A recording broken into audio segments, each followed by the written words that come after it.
The Dispatch is back. What is up, everybody? Welcome back to the Disventure Dispatch. My name is Marks, the voice actor for Yule, and today we are going to be covering episode 18?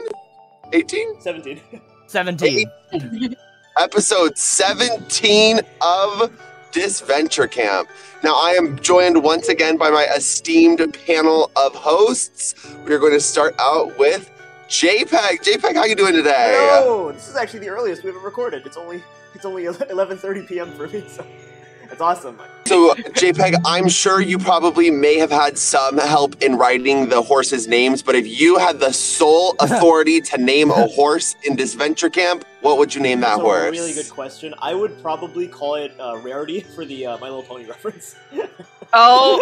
And what a great reference. Honestly, the best one. Moving on to our next guest, we have the amazing, lovely Tam, and who loves Yule and his spicy abs. Hi, Tam. Yay. How's it going? Hi, it's going good. I just woke up. Woo! Now, Tam, maybe you can help out our international watchers get a little bit more of the good old American culture. So, Tam, if you could settle down in any horse town in America, where would you want to settle down with some horses most? Or a state? Oh shoot. Well, I'm already in Ohio. Is that a horse girl state? Ohio. You know what? Sure, it could be. Any state can be a horse state if you put a horse in it. Oh god. Shoot, I don't know. I love that attitude. I know. Oh god, I don't know if I can handle the South right now. Or wait, is that where horses go? I don't know. Horses go wherever you take them. True. But wherever I can ride a horse, I'll do it. I'll go to Tennessee or something. Is that better? Absolutely. I'm sorry, Tennessee, gorgeous. No, Tennessee's a gorgeous state. That's where my brother lives now. It's so amazing. Oh, really? If you've never been to Nashville, go to Nashville. Gorgeous city, guys. Oh my gosh. Okay, period. Next up, our next host on the podcast, we have Jenny Benny. Hi, everyone. I'm tired again. Are you surprised? Chocolate. Sorry. Okay, Jenny. So my question for you is, if you had to have a colored riding uniform for your horse, what would your riding uniform color be? Keep in mind, it's not just your favorite color, it's what color matches the aesthetic of a horse best. Okay. So, hear me out. So this actually is a fun little fact about Jenny. I am good at riding horses. I've done horse riding competitions before. So I am pretty well versed in horse riding, all things considered. That being said, in terms of my uniform, I never wore a uniform to these things actually, but I guess see, here's the thing, right? I know the vibe of horses, but also I kind of want to look like I'm a Barbie doll riding horse, you know what I mean? So I want to go with pink and blue to match with my, like my sleek white or brown horse, one of those I think would fit a lot with that. Pink and blue always give me cotton candy vibes, and that's the best. You can name your horse Cotton Candy, and you guys would be a force to be reckoned with. I see it for you, Jenny. You and Ashley. Yes. You and Ashley. You and Ashley. Yeah. It all makes sense now. I swear to God. And our final host for the podcast, Imer, how are you doing today? Hello, I am doing good. I have a lot of energy right now because I woke up an hour early to be safe, and that was the greatest call I've made for this podcast. So I'm excited to analyze so much. Oh, I can't teach you your ways. No. You live 3 hours before me. You just suffered fair by default. point. Imer Imer, you are lucky to be on that EST time, especially early in these mornings. Us PST girlies, we are fighting, right, Jenny? We're fighting. We are. I'm barely making it. I'm barely winning. But Imer, I'm going to give you a non-horse related question curveball. So in this challenge for Disventure Camp, obviously the contestants had to ride horses to victory. If you could trade it to any other animal, what would you make them ride to victory? What do you think would have been fun and interesting and entertaining to watch? Interesting to ride to victory. I feel like it'd be funny if they rode like llamas, because then like they have like those nice like carpets going on. It'd be a little slower. I feel like it'd be funny when they just like the llamas spit on each other. It could just be kind of dramatic and extra. And you know what? That's perfect. I personally love a llama. The Minecraft llamas are one of my favorite additions to Minecraft. So A10, A plus answer. Yeah. Personally, I prefer my llamas with hats, though. That's just my. You want me to speak llama to you? Jpeg, thank you for that reference. Shout out Tony. Yes, I just finished that season too. What? That's a season? The team's catching up. I know. I'm getting everything now. What would y'all name your llama? I would name mine Carl. I hate you, Dennis. I'd name mine I'd Carl. name mine I I like llamas. Probably Spitzy. Like, that'd be cute. Oh, Wait, that is a cute name. I like it. All right, moving on to our guests for this episode. We are so blessed and highly favored this week because we do not have just one special guest. We have two special guests with us. So we are going to start with a storyboard artist for Disventure Camp. Everybody, please give it up for Pinkie. Check it out. I'm in the house like carpet. And if there's two... Hi. Hi, Pinkie. How's it going today? It's going good. I'm having a lovely afternoon at 5 p.m. wow. Okay, 5 p.m. Oh my gosh. What time zone are you? Are you a British? Yeah, don't tell anyone though. It's a secret. Okay. Shh. I won't say anything. Shush. So, Pinkie, any relation to Pinkie Pie? That's me. That's me. That is you? I am. Your Pinkie last Pie. name is Pie? I didn't know this. Okay. Yeah. This is some Well, lore I it's Pinkie did not know. Pinkerton Pie. I'm your biggest It's time to start some drama then, early in the morning for me at least. Quick into this podcast. Pinkie, who is the worst of the main six? Oh! Oh. That's difficult. A kind of like controversial take. I think Fluttershy is kind of annoying sometimes. Oh yeah, don't come at me. I am behind you on that. I've never seen My Little Pony, so I cannot judge you. So, don't worry. Don't be You'll Fluttershy. love about your opinions. Applejack Genesis. Yeah, legit. What do you... Let me guess. She has a... She's a cowgirl, isn't she? Yeah. Basically Ashley pony form. You know what? Almost same hair. That is a good answer. Fluttershy was never one of my favorites. I was always a Spike guy myself too. Oh. That would have been a good answer, acceptable too, even though he's not one of the main six. That would have been a good cop out. But I do appreciate the Fluttershy slander. So thank you. And our final extra special guest is the voice actor for Derek Johnson, an extraordinary host and somebody who I have known for years at this point. Everybody give it up for Stevie! We're putting shit together like the house that John built on a hill.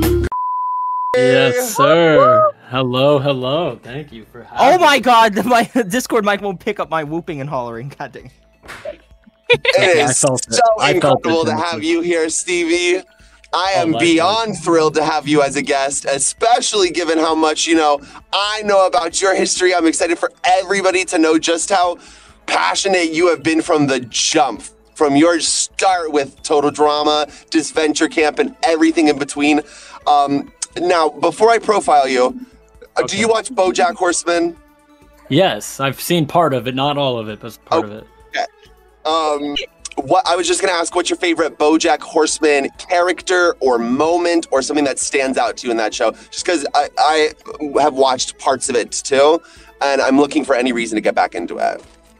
Oh man, from BoJack Horseman, what would be my favorite part of it? You know, BoJack Horseman, the beauty of that show is that I think a lot of people view it as a comedy, but it's so much deeper than that, and there's a lot of moments that you can connect on a human level. And I think I can't think of a particular serious moment that sticks out to me, but one of my favorite moments is when BoJack is handed the kaleidoscope and he's distracted by the shapes and colors. I think that's one of the most popular moments, but it's a great moment. Question, Stevie. That is one of the more popular moments because it's one of the few I remember. Yeah. What's up? Oh, I was just curious, how far did you get into the show?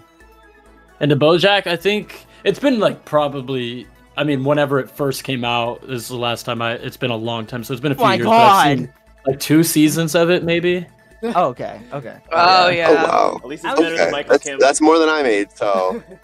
It's worth it, I think. I don't know. It's worth it, yeah. Yeah. Definitely worth it to get back into. Yeah. I mean, it's Will Arnett and Allison Brie and Aaron Paul. It's hard to miss that up. Absolutely. Iconic trio. So that's all 7 people that we have on this podcast today. It's a full house, but we are more than excited to jump right in. We are going to move into our Q&A section, where we're going to just alternate between Stevie and Pinkie with some questions from the podcast, as well as the fans. But of course, like we do with everybody, our first question to each of you, and we'll start with Pinkie, is how did you find Disventure Camp? And in your case, how did you get into storyboarding? This is really interesting because I actually only watched Disventure Camp for the first time last April. Yeah, I'm new gen. I'm sorry, I'm new gen. No, you're good. You came at the right time. Yeah, I was sick for like a week in bed, and I had nothing to do, and I didn't have the energy to draw. So I was just like scrolling on YouTube, and it came up on like my page, the For You page on YouTube thingy, and I was like, you know, my sister told me about it like a year ago, and I was like, I don't know if I'll like it, because I was in the total drama trenches. And then I watched the whole series I watched every episode in the span of like 2 days, or however long it takes to watch it, because I had nothing else to do. And then, you know, I got into it, and it was really fun, and I enjoyed it a lot. And as for storyboarding, I actually, this is the first project I did storyboarding for, and I was actually helping one of the previous storyboarders, Jocko, with some learning Storyboard Pro and stuff, and he was like, you know, I should tell Jared that he should hire you, and because you know a lot of this stuff. And I'm like, oh, okay. And then Jared DM'd me one day and was like, hey, you want to be a storyboarder? I'm like, sure. Yeah. Oh, that is so That's awesome. super cool, honestly. I wish I could have binged it. You know, waiting every month for a new episode was sometimes excruciating, but I'm so glad you got to binge it, and we got to bring you home to this Venture Camp community. Yeah, and not to mention, a lot of people in the community have known each other for a while, so it's nice to have new gens. You know what I mean? Like, we need more new gens. You know what I'm saying? Heck yeah. Come on in, yes. I wonder how many people join the community via the podcast. They're like, oh, wow. Oh, they might have. Comment, put your name in the comments if you have. Yeah. Absolutely. We want to sound off on you.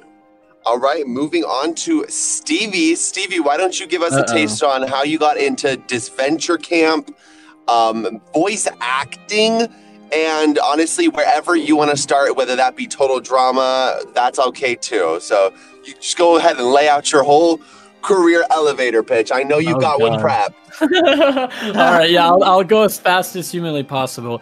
Well, first of all, Pinkie said it absolutely perfectly, because for the past 10 years of my life, I have also been in the total drama trenches, so I understand that wholeheartedly. But, like you said, Marks, Disventure Camp is what brought us home. Now, how I found Disventure Camp was, I had seen it on the YouTube recommended page, I feel like most people, on how we initially found it. I never watched it for a long time. When Season 2 was airing, I didn't watch it. It wasn't until after Season 2 had fully finished, whenever I finally watched it. And when I did, I realized, damn, I'm missing out on this. And then furthermore, I got a text message from one of my all-time best friends, will forever be in my life, the legendary, amazing Michael Kim. And Michael said, Steven, you need to audition for Disventure Camp. And I'm like, Michael, what am I gonna do on Disventure Camp? Like, they're not gonna cast me. There's so many other people that are auditioning. They don't need me. There's no way. And he's like, no, man, you need to do it. Totally audition. You gotta do it. And I'm like, okay, I'll do it. We'll see how it goes. I auditioned, and then I got a text randomly. I got actually, it was a Discord notification from one Golden Taquito. And when I saw that I got that friend request, I'm like, interesting. I don't know why else I'd be getting this friend request. And of course, the rest is history. But that's how I got into Disventure Camp, was, believe it or not, through the amazing Michael Kim. If it wasn't for him, I wouldn't be here right now. So I owe it all to him. And the voice acting, the amazing, talented Michael Kim, always for the people. Real. Of course. Yes. It's all my friends. If it wasn't for my friends, I wouldn't be here, man. It was Michael who got me into Disventure Camp, and then voice acting in general. I've always loved cartoons and YouTube, but I never thought that I would ever be capable of doing such a thing as voice acting. And if it wasn't for all the way in like 2018, one Adam Rudine and Derek Jackman and those guys creating some dope projects and giving me the amazing opportunity of playing roles in that's really what jump-started it and gave me the confidence that I needed to pursue it. And I'm glad that I did, because this has been amazing. Absolutely. Remember, everybody, listen to your friends. They're there to hype you up and help you up. Yes. Yes. Agreed. That is iconic. And thank you to the magical Golden Taquito for that friend request. Yes. Thank you. Perfect. Well, the amazing introductions to Disventure Camp on both of your guys' ends. Heartwarming stories of friendship, sisterhood who didn't listen to each other and then binged the show during sickness. Great ways to get into the show. Well, I'm going to turn it over now to my other podcast hosts to start and continue the Q&A session. Let's start with, Tam. Tam, you have some questions prepared, right? Yes, I do. Okay, let's see. Let me get my handy notes. Okay, my first question is going to Stevie. Oh. Yeah. So, in light of the upcoming Big Brother premiere, which I'm totally not so excited, but also dreading. Yeah. My question would be, how would you describe yourself in a competition, and which Survivor player was your favorite to watch? Oh my god, Tam, this is an amazing question. I loved playing that game with you and playing with everybody. The way that I would describe the way that I play, this is gonna sound so awful, but I'm just like I play heartless. I mean, I really do. Like for me, I know it's different for a lot of other people, but for me, I'm very easily able to remove my emotions from the game and just look at it objectively. This is a game. I love all these people, but if I want to win, all of these people have to go. What's the best possible way that I can make it to the end? And that's how I'll play it every single time. With that being said, the Survivor player that I love, that I've modeled my game after, I'm so glad you asked me this question, because this man does not get enough credit. Jonathan Penner. I love Jonathan Penner. I think he's amazing. He's my favorite player of all time. He's a really dope dude, and I model my game after him. I love the way that he plays. I think he's so charismatic, and he's just so enchanting. I could sit there and listen to him forever. Plus, he's got those amazing baby blue eyes that we all love. So I just, anytime Jonathan Penner's on my screen, I'm listening, I'm taking notes, and I'm modeling my game after him, because he's the king. I mean, my ass! I don't know if you've seen that season yet, Tim. But No, I don't know. I only seen Cook's Island. But yeah, oh my gosh, Penner Love, yes! Yes. Oh my god, yeah, after experiencing your type of playing style, yeah, vouch. Oh, what a way to phrase it. What a way to phrase it. Yes, you just gotta watch and see. Oh yes. Yeah. It'll be out by the time this comes out. It'll be Yes, released. let's go. We don't know what happens yet. I'm excited. Yeah. I have no Yeah. idea what happens. I'm ready to see how it plays out. No. Oh my gosh. Well, awesome answer. Thank you. And now moving on to Pinkie. So my question to you, Pinkie, is what's the creative process behind storyboarding for this show? And how much of the storyboard, like movements and stuff, how much of that makes it to the final cut? That's a really good question. So basically, all the camera angles and like compositions already planned out and given to us. Like we get thumbnails that are just like the backgrounds and then like PNGs, and then we have to, the storyboarders have to make the movements, like do the like animate the camera, do that. And one thing, not episode 17 but episode 16, something I added in that I was really happy they kept in the final cut. Sometimes it's like a hit or miss. Sometimes they do, sometimes they don't. Most of the time they do, if they like it. Like when Connor got the beer from Gret in the last episode, I storyboarded that scene, and he like did a little I wanted to make him look really happy, so he like lifted his shoulders up, and I added a movement there that I really liked, and they kept it in the final, which made me really happy. That's so cute. Yeah, and I guess most of the movements we have to come up with ourselves, so I guess most of them are kept in. I mean, I've seen like people. This is a thing that happens a lot. The storyboarders will have a character blush and it won't be kept in. That's a thing that happens a lot. Oh my gosh. Well, thank you so much. I adore those little nuances that make it into the animation. So yes, awesome. Oh my gosh. Okay, moving on to our other host. All right. Let's go. Oh, Pinkie. You are known to be one of the biggest Derek fans, in my personal opinion. I want to know. I really am curious. What do you believe to be Derek's favorite hobby? Because there's a lot of headcanons going around. I want to see what your headcanon version of his hobbies are. That's I have a few ideas. So I have a lot of headcanons about Derek. Me and my friend talk about him a lot because he's like a specimen we like to study. I feel like if he had any hobbies outside of, I feel like he watches a lot of TV, definitely. I think he sits on the couch, turns on the game, and tells someone to get him a beer.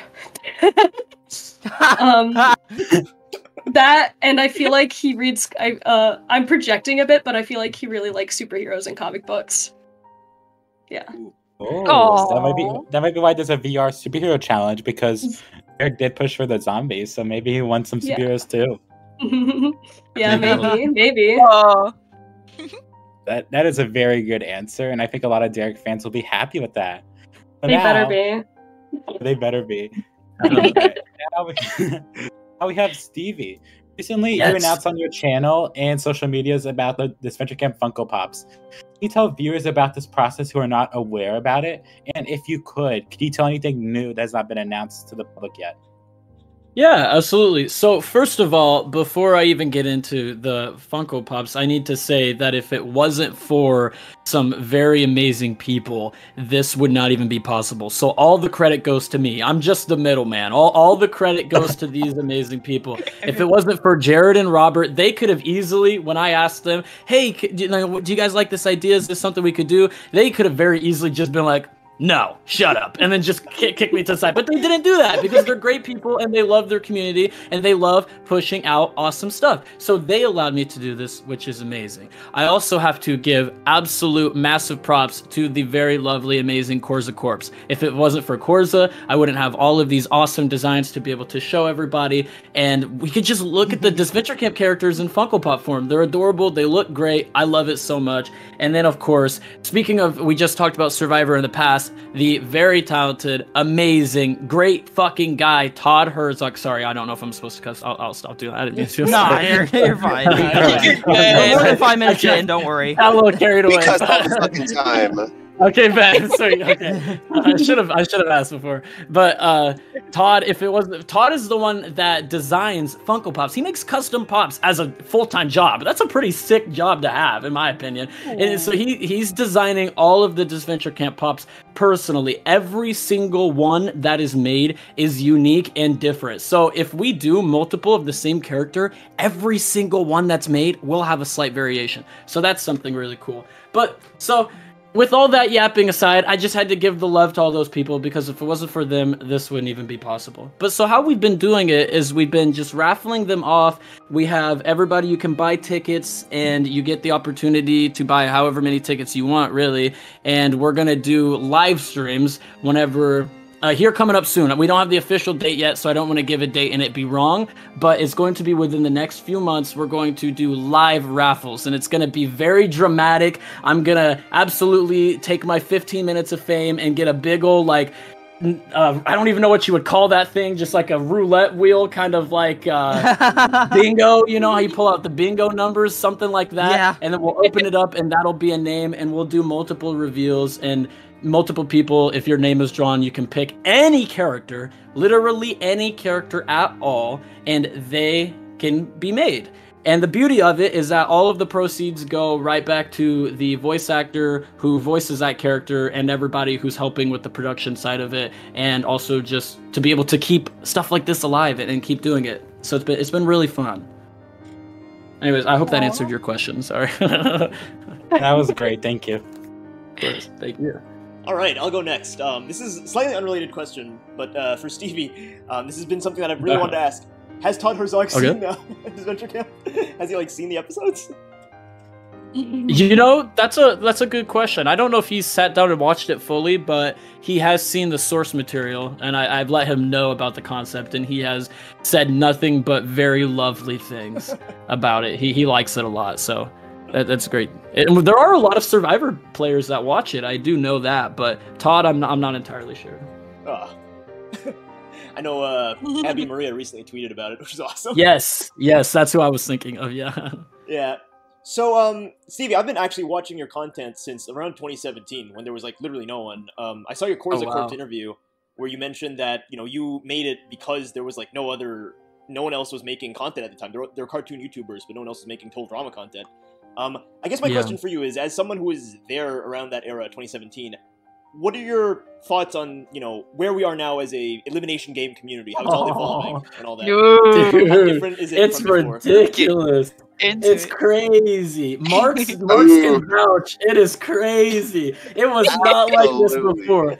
This is what it was back in 2016. Let me tell you. It was total drama and music camps. I say the word music camps. Marks might be the only person that knows what I'm talking about. It's such like a gone thing. It's not a thing anymore. Those were what we used to do back in the total drama days. There wasn't.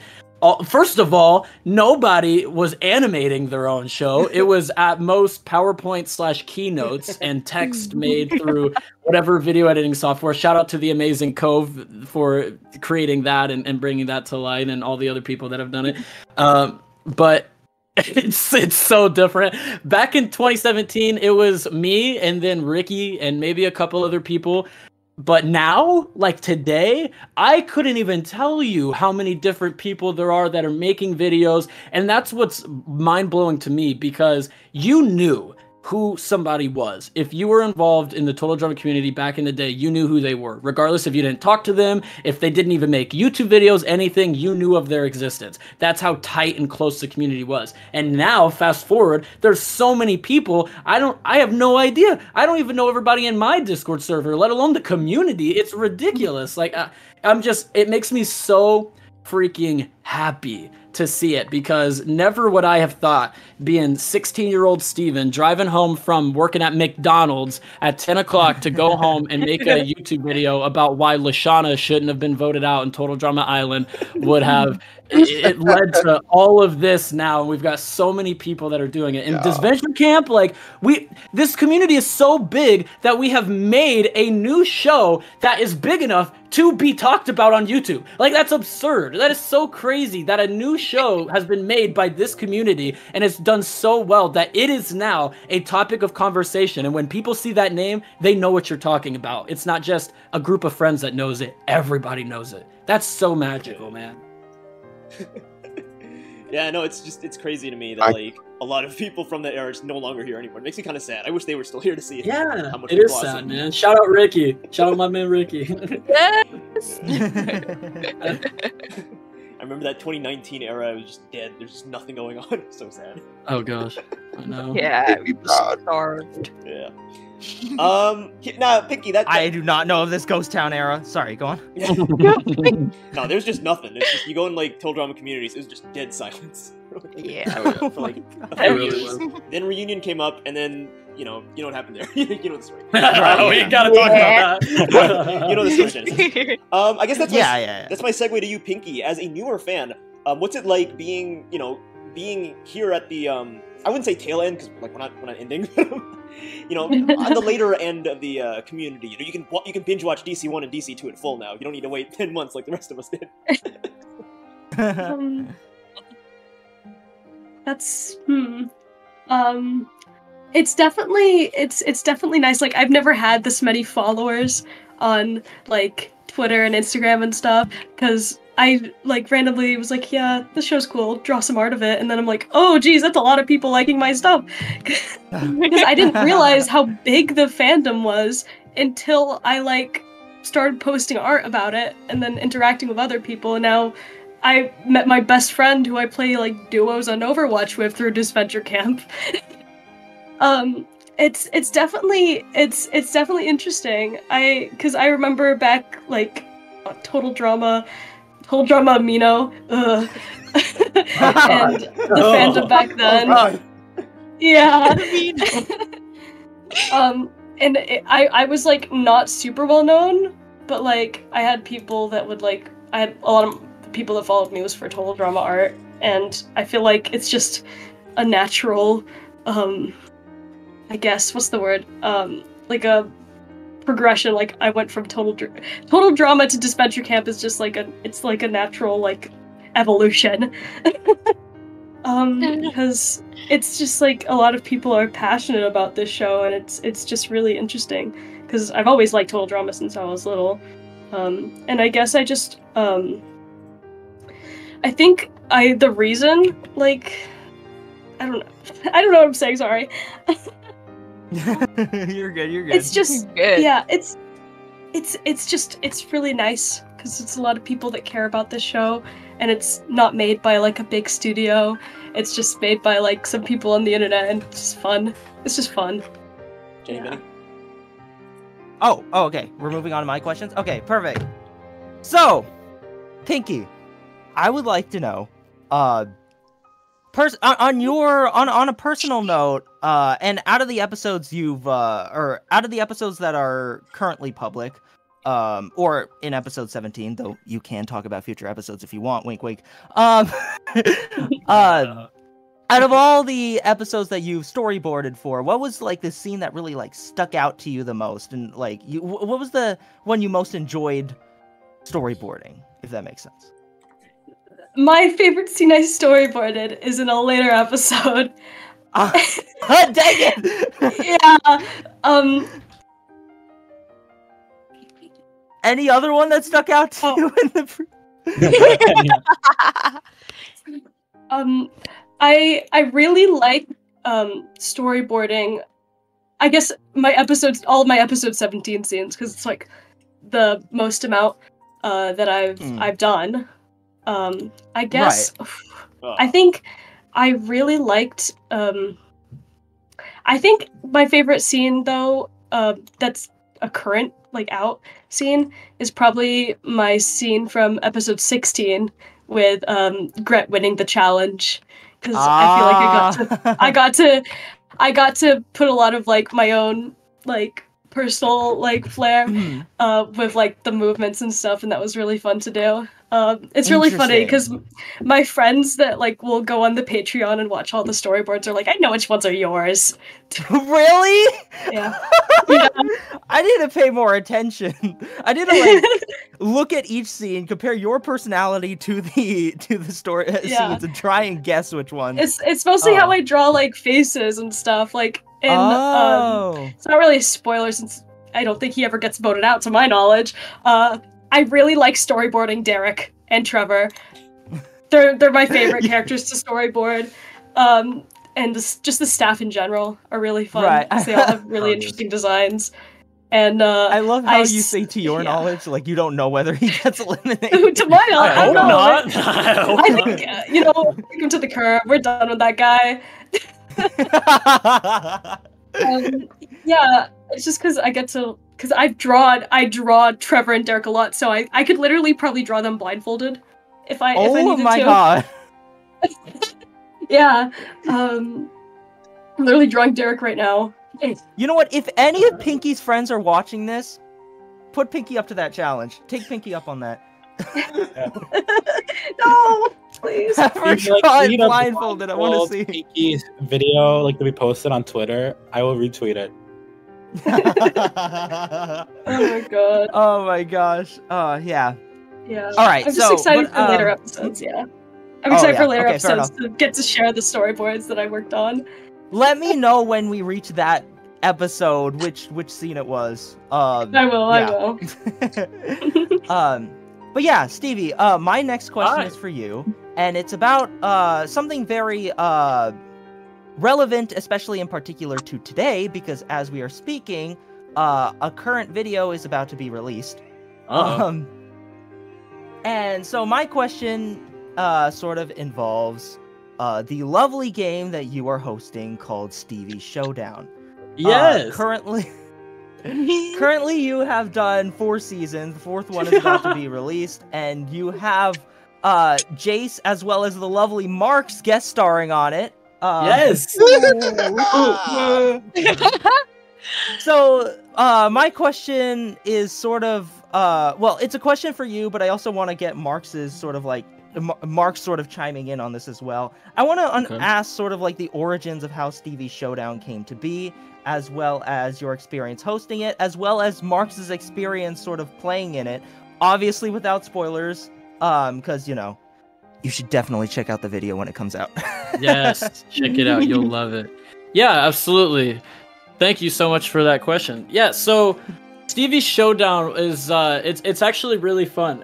The reason why Stevie Showdown was created, I've had experience in the past, much like Mark's, with playing games like this. We've always played them over Discord. We started, believe it or not, on Skype, and actually, really, if you want to go even farther back, we started on YouTube messages. Half the people probably don't even know that you can do that. Yeah, a lot of people don't even know you used to be able to DM on YouTube, but you used to be able to DM on YouTube, and only one person used to be able to have a username at a time. I know, crazy times, but it used to be a thing. But so that's how we got started way back when. But as for Stevie Showdown, the reason why it was started was because I wanted to do something like Disventure Camp, like Reality Resort, like Kruger Mansion. I wanted to have my own show. I wanted to have my thing.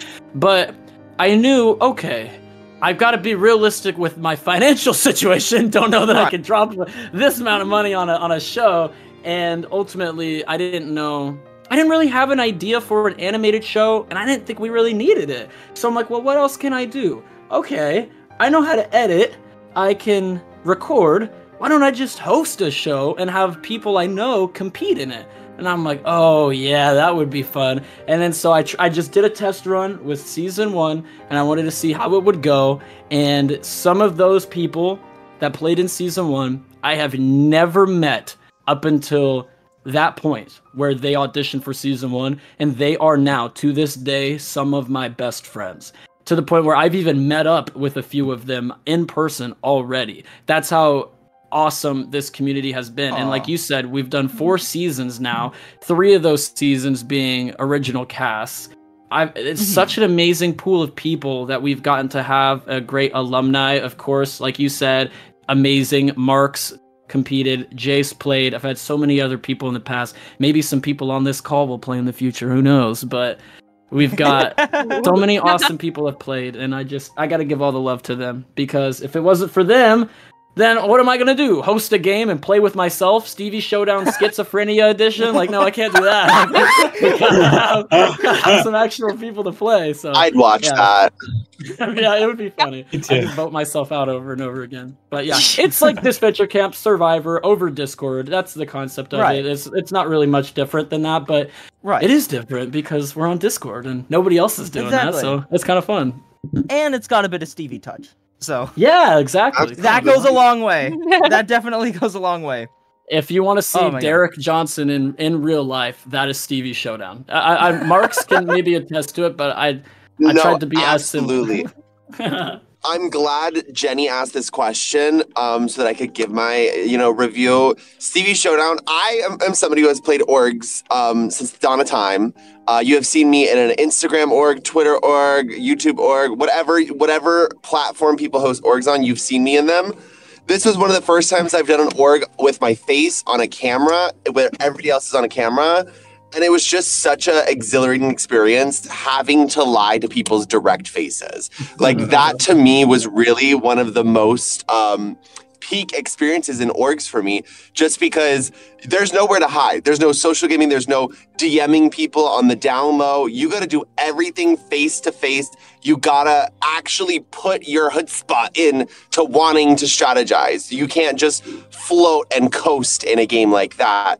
You'll get booted really quickly. It's a fast-paced game. Yeah, Tam. So, honestly, Stevie Showdown, one of the more fun experiences I've had just in terms of playing orgs, because it was something I've never really experienced like in that fashion. Thank you, Art. No.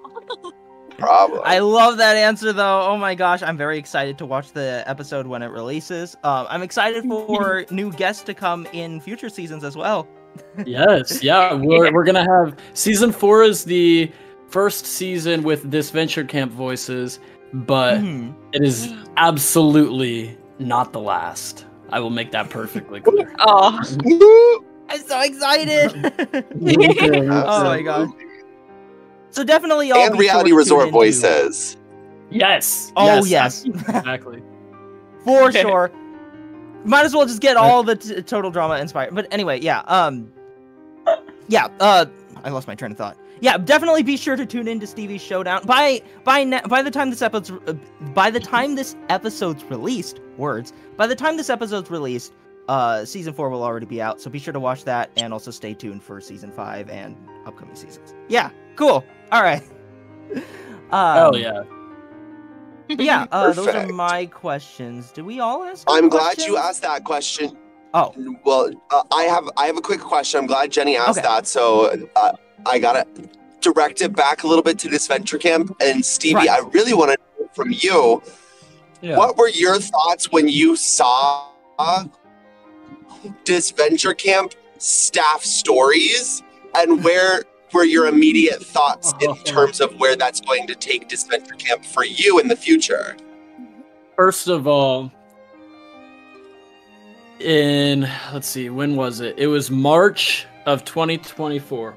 I went to Hollywood, California with Michael Kim, Dylan Clark, David Benton Jr., Derek Jackman, Adam Rudine, amazing, amazing people. Michael, can I call Pinkie out real quick? Sorry, can I call Pinkie out real quick? She's laughing in the Discord chat. Anyway, continue. That's funny. But so Michael pulls me into a room and says, "Hey, Steven, I got something to tell you." And I'm like, "All right, what up, man?" And I was expecting, all right, here we go. This is where I'm being fired. This is the moment when I've been dreading. Steven's gone. And he told me, "Hey, we're thinking of this idea." And I'm like, "Okay, well, tell me about it." And he's like, "Well, it'd be, Derek but outside of the show. And I'm like, what do you mean outside the show? And he's like, we're gonna do some stories with them that are not related to the game. It's personal development of this character. And I can't remember the exact feeling that I felt, but it was one of the most euphoric feelings ever, because I had no idea. Like, I don't know, as a fan of shows, I always assumed that the cast knew everything, every little detail about the show. Now, being on Disventure Camp, I know that is not true. Yeah. I had no clue what was going on. People are like, oh, what's happening with Derek after All-Stars? I don't know. Like, your guess is as good as mine, dog. Like, I don't freaking know. And so, like, when Michael tells me, hey, you're going to do this. Like, we're going to do the Disventure Camp staff stories. I'm like, I like, it was like tears of joy. So happy to be able to continue to play Derek, and especially after the first season where we're getting arrested. And I was sitting there thinking right then and there, I'm like, well, yeah, I gave one season, that was fun, and then get to come back for All-Stars. And I'm like, oh my god, All-Stars, amazing. And now staff stories, like, are you kidding me? I don't know what has happened in my life to give me this amazing, like, string of luck, but I'm just gonna ride it till the wheels fall off, because I love this so much. I love being Derek Johnson. I love being in Disventure Camp, and I can't wait for staff stories because, god, dude, those scripts are so good. You guys are gonna love it. I'm probably one of the most excited people for staff stories. Me personally, the host plot is I'm not a host plot anti like a lot of the community. I'm one of the bigger defenders of it. And so I'm really excited to see some of the backstory that these characters get. Yes, I'm so excited. And in that same vein, I just wanted to know Derek's biggest supporter, Pinkie. Are you working on the storyboards for the spin-offs as well, or for like the side series? Yes. Yeah. Because of your laughing. That's why I had to call you out, because I knew you were hiding something there. I will say, Jared made me live react to him when I read the staff story scripts, and I was on call with Jace at the time, and he can say I was genuinely crying on call because I loved it so much. Wow. Oh, that's awesome. I will say, that's more than us. That's more than us. It was just like, hey, here are the scripts. We can't proofread now. We gotta send it. I was like, oh, I don't want to proofread this. Yeah. That's more than us. Hell yeah. And the staff stories have amazing voice casts. That's something I can't leave out. The people, there are, without revealing anything, there are maybe some characters you've never met before, and they may or may not have some they definitely do have some amazing voices, and oh man, I can't wait. There's connection. I can't. God, why can't this stuff come out later? Like, I want to tell more about it, but it's so good. You guys you're gonna love it, and you can bookmark this. Come back whenever it drops, and you'll be like, oh my god, Steven was right. This is amazing. Yeah, exactly. Yeah, I feel you. It's so hard not talking about anything. Yeah, I know. Now you know how Tam and I have felt for the last 7 months. Yeah. Oh my god, that was the funniest 7 months though. I could just make fun of them. There's still one more to go, and it's probably the biggest month out of all. I know. Yeah. And then it continues on with the spin-offs, and then DC4, then goes through. And Never ending. We had a smaller role with the spin-offs, so I don't think the spin-offs is bad. Yeah. But yeah, But I'm so excited. Yeah, why don't we head into the fan submitted questions if everyone has already asked everything? Here, who wants to announce? Jenny, Benny, you do it. Why not? Why not? Okay, sure. Give me 1 second. Let me scroll down. You know what? Let me ask this one to both Pinkie and Stevie, because I think this is fun. For Stevie, if you could VA any other character, who would it be? My garage. If you could VA any other character, who would it be? And to Pinkie, if you could VA any character, period, who would it be? Ooh. Pinkie, can you go first? I gotta think about that. Okay, I'll go first. That's difficult. Because I don't know if there's any character. I guess I don't know. Well, like, okay, like you don't have to think about which voice would match per se, but like, oh, okay. Like more so, what would you have the most fun with? I think. I think it would be really fun to voice Emily, just because she's a really she's a funny character. She has some really funny lines. And also, That's she my gets to op. bully Derek and Trevor, which true. I would love to do that. Yeah, you want to be my op? What are you saying? Yeah, I do. I do want to be your op. Come on, let's throw hands. Let's do it. Which you did. Derek Johnson did threaten me. I will say. I will say Remember the common. Sorry. The beautiful Derek greeting where he threatened me and my good friend Cosmo. Oh yeah. I remember that one. If you have the link to that, can you send it to me? I did. I'll DM you the link. Please do. I was gonna say the common behavior with a lot of the fans of each of these Disventure Camp characters is to bully that character. So you know what? Yeah. Very on brand. I like it. And I think you could honestly match Emily's, I guess, vibe. You know what I mean? Like. Thank you. I appreciate that because I love Emily. Oh my god, what about thumbnail? The thumbnail violated it. That guy needs to wax. What's going on? He needs to wax. That probably got a lot of clicks, though. I'm not even gonna say it. It did get a lot of clicks. So Yeah. He waxes his pits, but not his chest? What is this? Yeah. That's a hard question to answer. Oh man, if I had to pick one character to voice that wasn't Derek, I don't know, dude. Maybe like Fiore or something. No, I probably. Oh, that's awesome. I think the one that I would have the most fun with, but I would never ever be able to reach any sort of heights as the amazing, talented Marks. But Yule would be so fun. That's what I would no, Stevie. You were talking, and I was like, Stevie would play a really good Yule. Like he would be Yule's energy. No, that's you. Nobody can beat you, Marks. I mean, Tam, you be the judge. Thank Tam, you. you be the judge. No! That's crazy. Always room for more Yules. There's always room.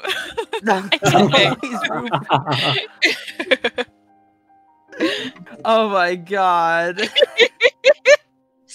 This just makes me so happy. I'm just saying to any fans out there who ever want to do a voice swap, I'd happily voice Derek Johnson if Stevie wants to voice you all. Just saying. Let's do it. That would be so fun, honestly. Actually, just a voice swap with the whole cast in general would be so much fun. I'm down. Yeah. But yeah, I mean, we had elements of that in the table reads, but you know, I think that's. Oh wait, right. More fan submitted questions. 1 second. All right.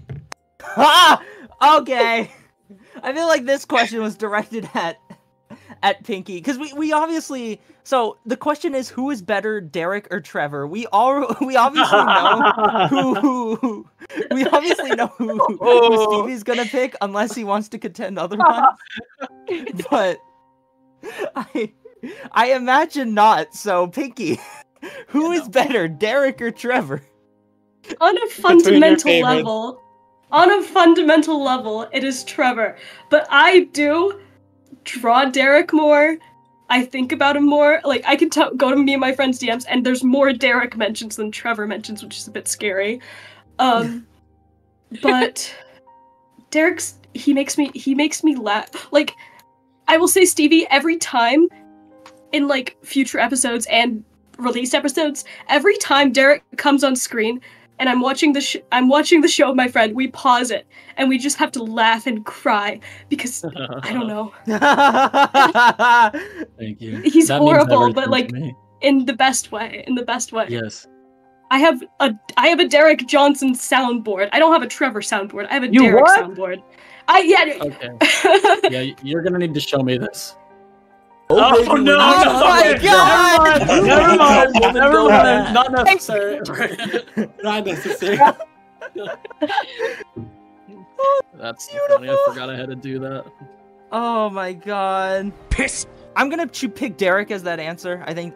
Yeah, Derek... go with Derek as that answer. Yeah, I think that makes more sense. Plus, I'm sorry, not only Billy. that, I'm but, sorry, Billy. Don't come after me. I'm sorry. A favorite never needs to follow any sense of rational reason. So that pod's gonna attack us. I like him because he's. I like Derek because he's horrible. That definitely adds to a lot of that definitely adds a lot for fictional people. Right, Tam? Right, Tam? Wait, what? Tam didn't hear the question. Yeah, I did. Not paying attention. Sorry, let me add another silly question before I delve into the last couple questions, which are more serious. Stevie. Yes. Do you prefer Derek with abs or without abs? Oh, man. That is the question. I did not ask this. I mean, you just Has there ever been a moment where Derek had abs?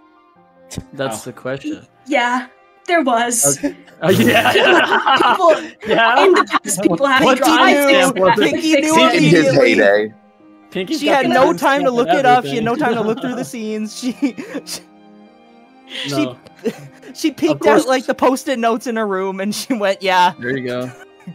With abs would be ideal, I suppose. I gotta have Derek looking tip-top shape.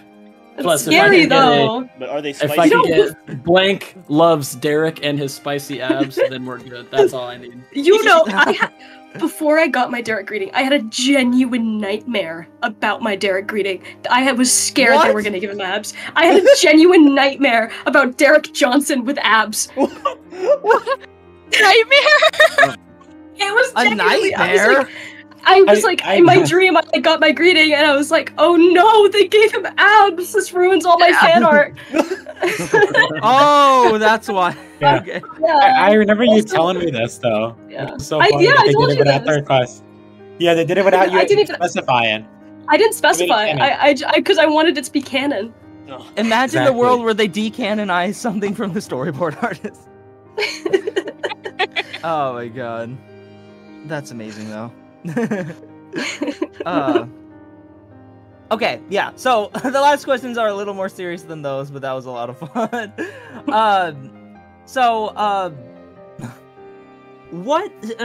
these last two mainly pertain to Stevie, but Pinkie can pitch in wherever she can. What are your thoughts regarding the host plot this season and the way Trevor has been acting? Specifically Trevor, apparently not Derek, but specifically Trevor. Oh gosh. And you know what, Pinkie can also answer this too. I'm curious her thoughts on the way Trevor's been acting, as well as Derek if you want. So where are we? Oh god, this is where I have to dance on a tightrope because I don't know where we're at in the story. So I'm like, I don't know what I can say, what I can't say. But overall, I love it. I think it's been great so far. It's been really fun. It's added a fun new twist. I was really worried. I mean, I was just grateful to come back in general, but whenever I was told we were coming back as interns, I thought we were just going to be punching bag humor where we would be, getting ran over by whatever animal or hit by a truck while being the test dummies for the challenges, basically. I thought that's all we were going to do. So I was happy to be back, but I'm like, well, I wasn't expecting any actual plot or development. And then I get the scripts and I'm like, okay, hang on a minute. Like, we're going to cook. Like, this is actually, I get to do something. This is fun. So I've loved it. I've had a great time. As for how Trevor's been acting, it is what it is, man. Trevor wants to be the way Trevor wants to be. What are you gonna do? There was a post one time that I saw online. We're allowed to cuss, right? We've established that. Yeah. Okay. Somebody said something along the lines of, I love Derek and Trevor, but Trevor's been acting like a little bitch. And when I read that, I was like, damn, guys. It's like, come on, Trevor ain't that bad. I thought it was funny, but no. I love Trevor. I love Derek. I love everybody involved in this season. And it's been fun to interact with Crystal because it's the two hosts colliding. And I didn't know that we were ever going to get to have an actual storyline. And here we are. We got to act real close together. So it's been fun. Can I rephrase that question for Pinkie? Too? Oh yeah, absolutely. I just want to know if Pinkie thinks that Trevor is good enough for Derek. Trevor's good enough for Derek. Oh, you can't see it, but I'm shaking my head in dismay right now. I think, man, I don't know what I think. I think that Derek. The appeal of Derek is that he's kind of a loser. What? I'm sorry, but it's true. It's true. He's a bit of a loser. Trevor's definitely the more charming one in my opinion, but Derek has his own appeal. I think they're soulmates. I think they're soulmates. In my heart, I think they're soulmates. But I do think it's really funny when Emily makes fun of them because they deserve it. But Agreed. I think Derek doesn't deserve Trevor. Actually, no. I think neither of them deserve each other. They're both equally horrible, but that's why they deserve each other. I just want to throw out there, Derek doesn't know. He doesn't know. I know, he doesn't know. That's why it's funny. Give him grace, people. Give him grace. Maybe he doesn't also, know. I don't understand people being like mad at Derek for the plotline when he does not know. He's dumb. He's dumb. A loser? He's a Giga Chad. He's got like 2 people pining after him hard. No! Giga Chad! Yeah. I'm just saying, I think Crystal likes him because he's a loser. Yeah. I don't even know how he pulled that goddess. Loki, I don't know how he pulled that goddess. Oh my gosh. Stevie's like, that's definitely not the way I method act. I know more about your what that character says than about you do. me. I put a lot of myself into the character, so I don't know how you feel about me. Hey, you know what, Stevie? It's okay because I voice a loser character, and that I put a lot of myself into. That makes sense, though. Genesis, do you remember I said to you that Dan was my favorite character from season 1? Do you remember that? Oh yeah, I forgot about that. Oh my god. So evidently, I got it from Dan. Me being a loser, I don't know. Oh my god. Oh no. That's perfect together. This is a startling revelation. It's infectious. If it helps you feel better, Stevie, I never thought of Derek as a loser. Thank you. I didn't either. So now I'm gonna have to look at it from that perspective now and see if he really is a loser. You're gonna have Some to. people in the comments I know will a lot probably about agree, him. though. Just looking at all of Yeah, I Genesis. think everyone in the comments is gonna agree. Listen, all I'll say is Derek Johnston got to host a season of the show, and he gets to be a part of All Stars. I think with that, if I was gonna be a loser, I'd rather be that loser. Yeah. Amen. Oh my It gosh. adds to his appeal. Yes. So, okay, and the final question would be, is there a favorite contestant that you, Stevie, or I guess as well as Pinkie? I think Pinkie is perfectly capable of answering this as well. Is there a favorite contestant that you wished made it farther? I guess in DC1 or DC3. I think they made it pretty open-ended. Or 2. Pinkie, do you want to go first? Or DC2. I can go first if you want. The thing is, I don't pay that much attention to the cast. Right. I guess I did wish Connor went further in DC2, just because he's really likable. DC1, I will say I did like Dan. I thought he was fun. I didn't understand Dan hate. I will say I didn't understand it. 'Cause, you know, I go out of the house and I'm like, yeah, I would wear that outfit. He's relatable. He's a nerd. He's just like me for real. What the heck? I'm sorry, Dan does kind of look like a butch lesbian. Oh no. You know, I respect that. Yeah.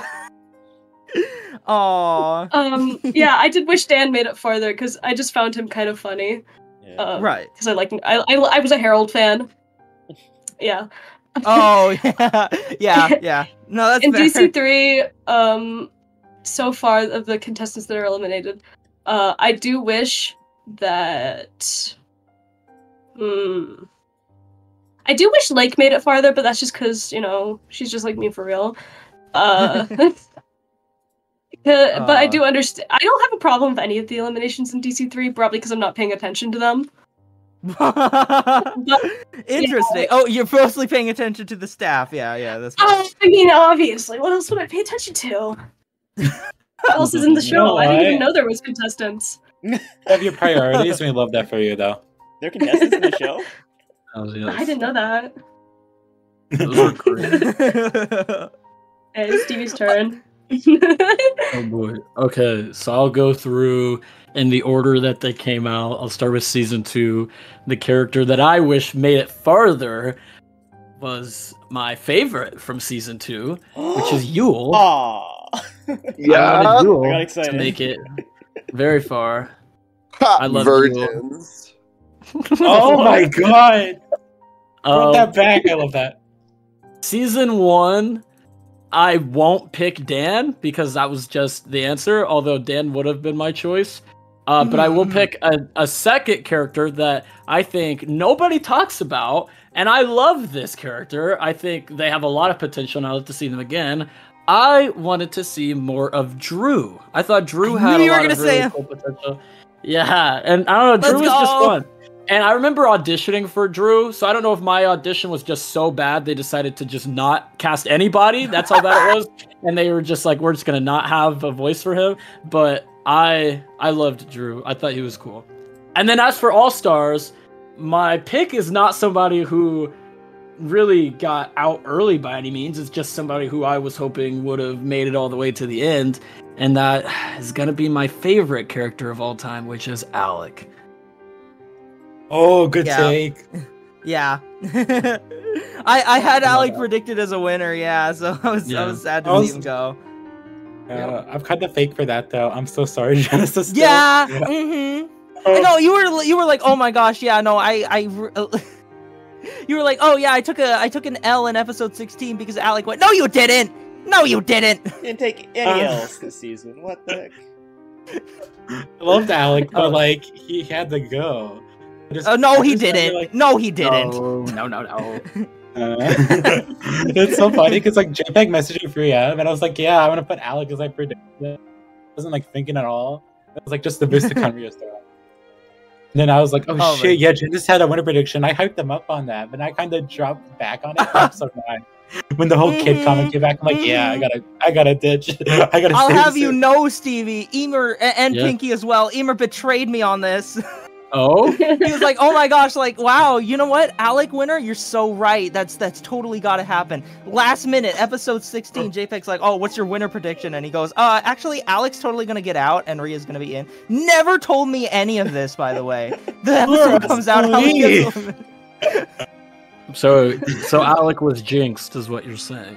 Yeah, basically. That's basically what the superfan got to him. I'm so sorry. But yeah, the funny thing is, no one knows this. After episode 2, Genesis hated Alec. I spent an hour convincing why Alec is such a great character this season, and then I go behind his back and predict them. Yeah. You're the reason! I am the reason. I started this all, and I really ended it all. Oh my God. So, if I really lay it into Imer this episode, that's why. Oh my goodness. Respect. Oh my gosh. But yeah, those are all the fan submitted questions. Ooh. I hope you enjoyed that Q&A. But yeah, let's go ahead and move on to. Actually, wait. Does Tam need to go anytime soon, or? I don't think so. Okay. Yeah, sure. Sounds good. Do the character analysis for Derek and Gret then. Go. Oh my God, why? Yeah. Double. Double. Go. No, you're so clumsy. You can do it. Okay. You got this, Tam. Wait. Oh my God. All right. I guess we're analyzing Gret and Derek. Woo! What a combination. Oh yeah. Heck yeah. What should we do first? Let's do Derek. First. God, what can I say about Derek? As a compliment, or like literally, what can you from your heart? From your heart. From the heart, Tam.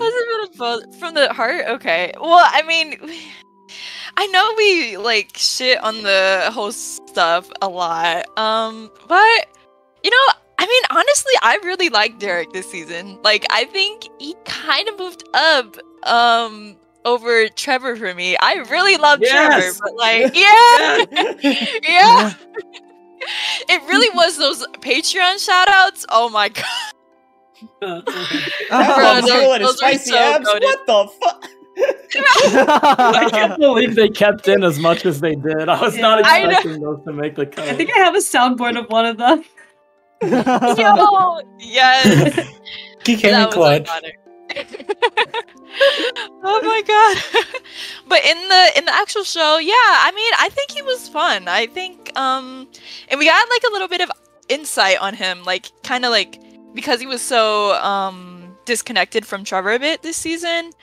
We kind of seen that kind of power dynamic at play here that wasn't as like exposed in DC1, but we see Derek is kind of struggling with the whole like getting back into like the whole stuff and doing stuff his way, and yeah, I think Trevor and Derek both had their kind of personal dilemmas here, even though like Trevor's is more focused on even though like Derek is just like frolicking with Crystal. We're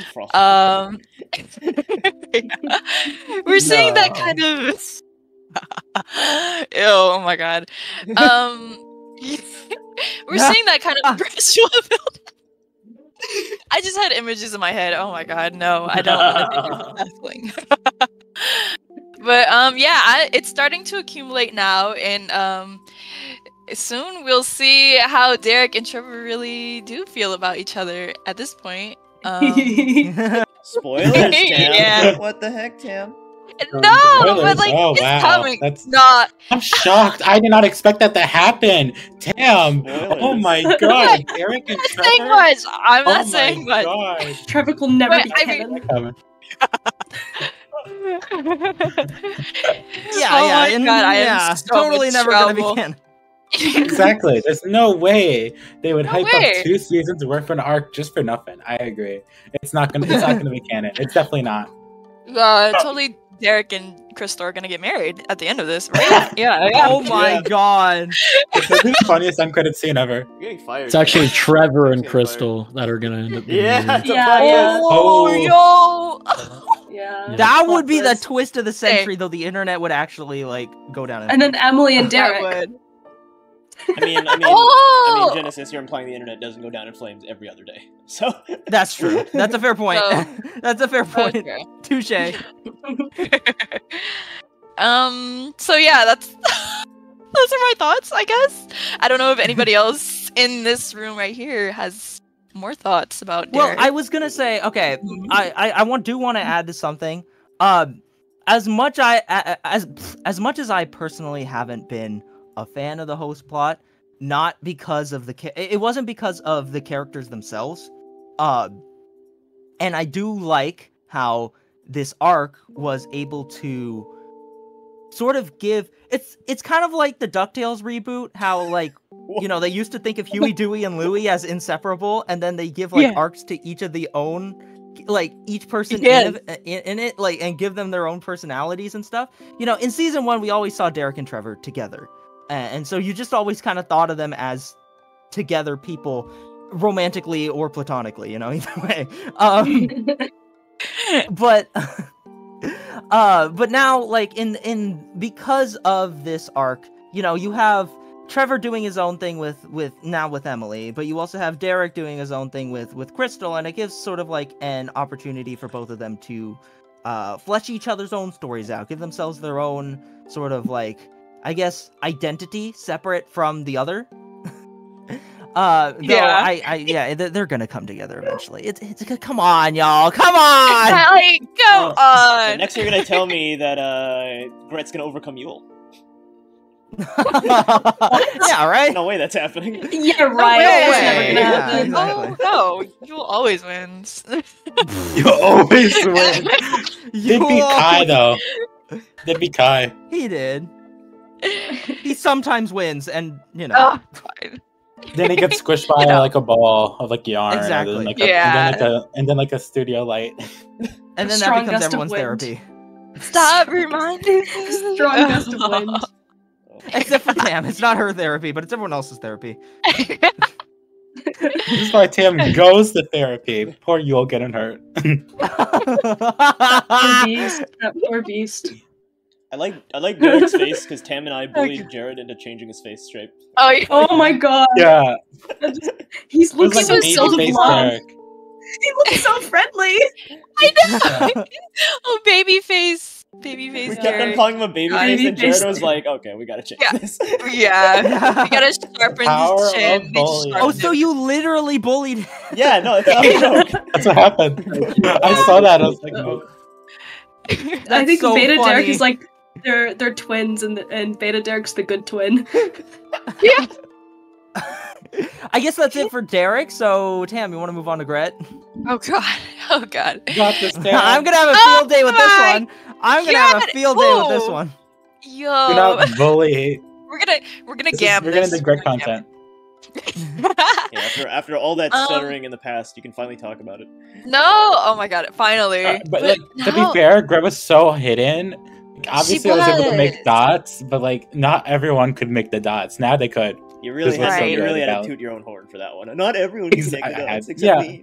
It's hard. No, I never said you phrased the words. I said not everyone, but there is like a group of people.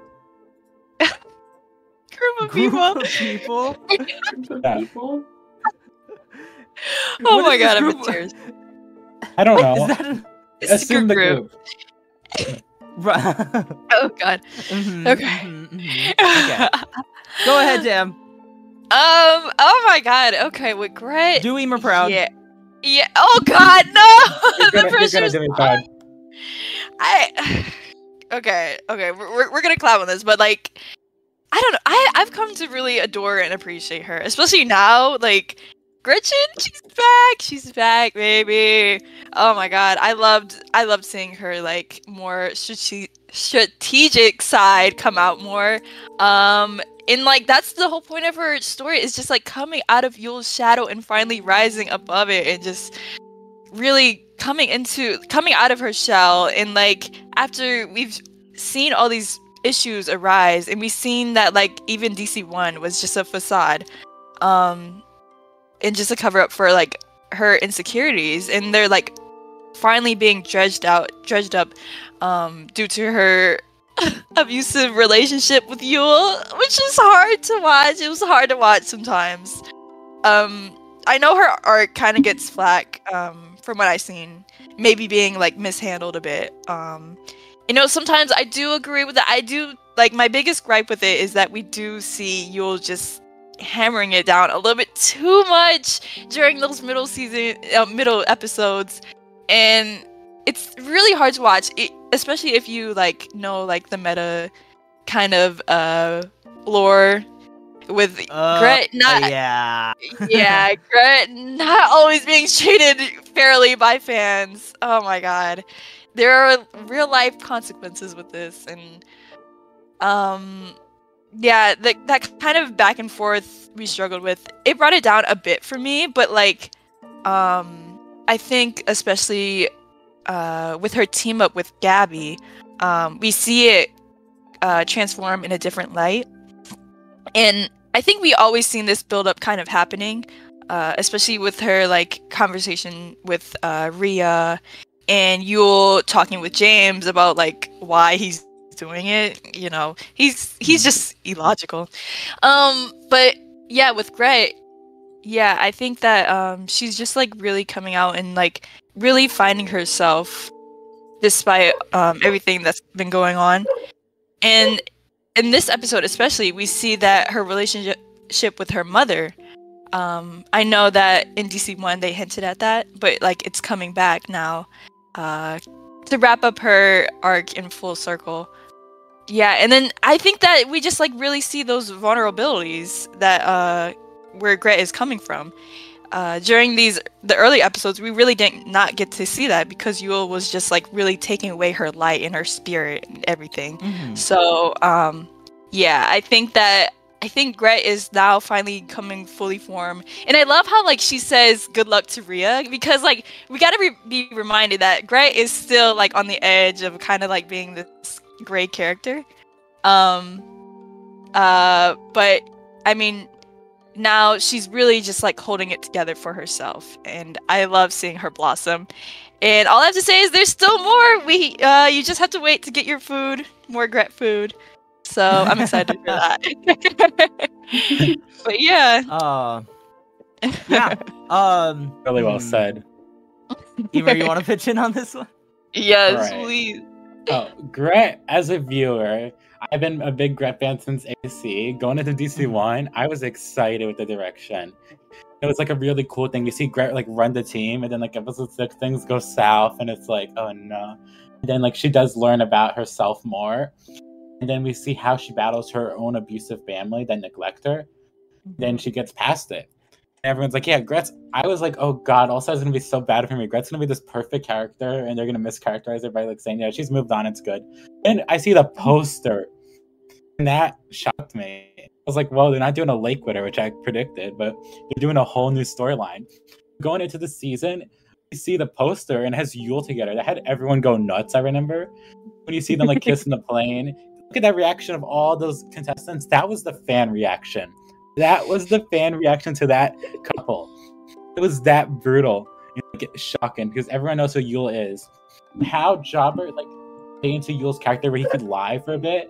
The problem with Yule is he's not a good liar. He can't lie for too long, otherwise he gets tired of it. Which is why then we see Yule get more confrontational about his stuff, because it was easier to lie in like little dates and stuff. But when he's like living her event, it breaks really easily. And then like Gret is just like going for a lot. Like we see in episode 4, she wants to control her team, take out Alec and have Miriam as her pawn. Yule be her like king, and then Rhea and Connor be helplessly against them. But Yule denies her that. Throughout the season, Yule denies Gret every move she can make in this game that she used to be so passionate about. Then when it gets to the Rhea scene, Rhea's like, I looked up to you. People found like, why would Rhea look up to her? She was a good person. Yes, you guys got to remember insecurity. Gret was never that much. She would hide it over her front, which is a big theme going on for some characters. Like going in, then we see like the merge. Before the merge happened, we see like Gabby. Gret uses her like information on Gabby to manipulate her to side with her, but then we see how that was manipulation into friendship. I think that's like really great, and see how the whole season 1 stuff with the Gabby abuse goes full circle to realizing Gret was abused. I am so sorry, Gabby. And then she owns her bad acts, and Gabby forgives her because Gabby's way too good for this world sometimes. And then then she takes out Yule in like quick succession, or she just like, and it was like the most satisfying way. Like you send them into a dinosaur. How theatric is that? That signals the new. Even I was cheering. Yeah. I know. Nah.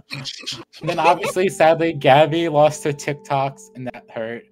Then Gret, like she entered the end of the end game part badass. She took no prisoners. She interacted with everyone. She made sure everyone wanted to keep her around. Got rid of Alec because Alec was the mastermind, and Gret doesn't want someone near her throne. She wants it all for herself. Sadly, that was her shortcomings because she took out too many big threats. People realized that Gret is the best player. Why don't we take a shot at her? And the little outsiders went after her. That sucks, but she had a hell of a game, and she made it to episode 17. Brad. Yes, like girl. That's so good. So much more. I hope they do with Gret, and I trust the writers fully on it. That is a Gret's like story in a little nutshell.